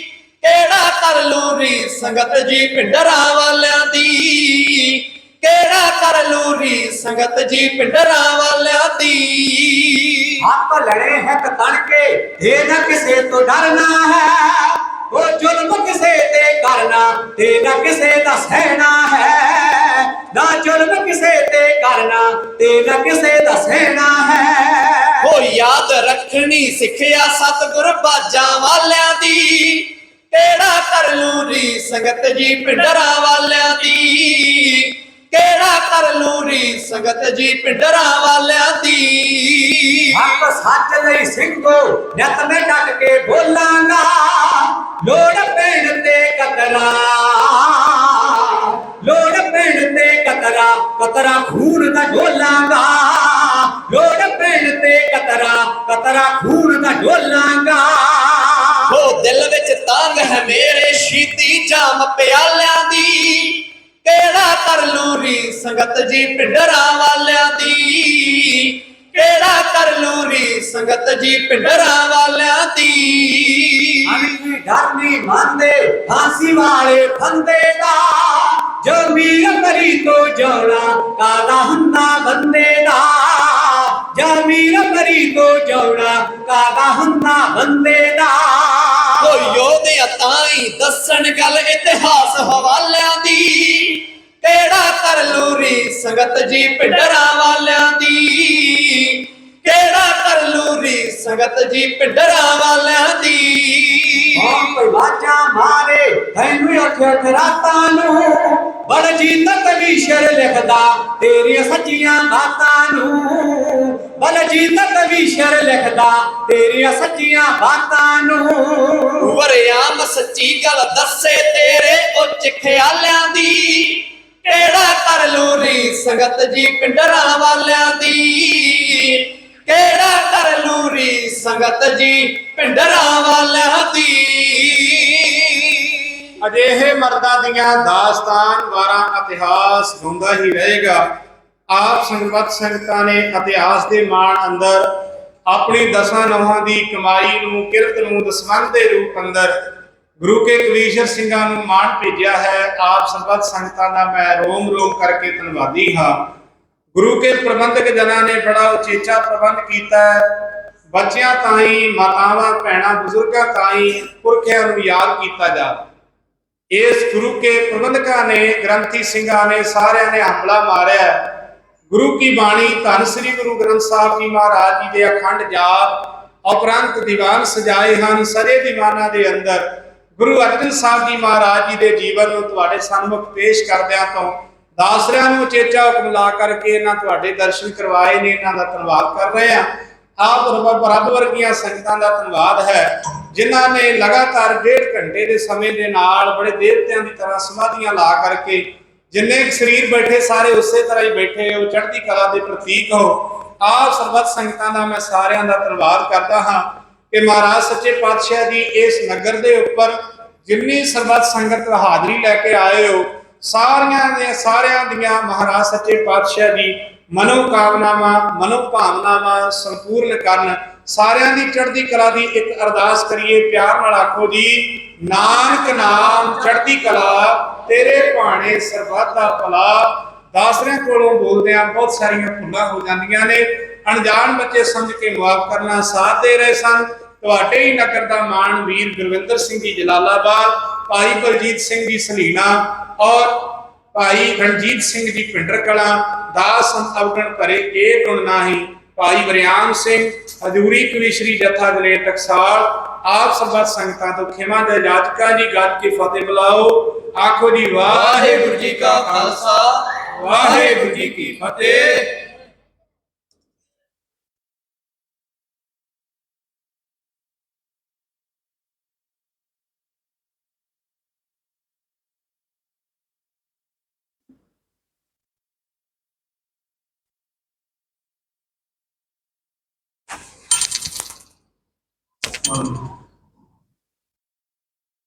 ਵਾਹਿਗੁਰੂ ਜੀ ਕਾ ਖਾਲਸਾ ਵਾਹਿਗੁਰੂ ਜੀ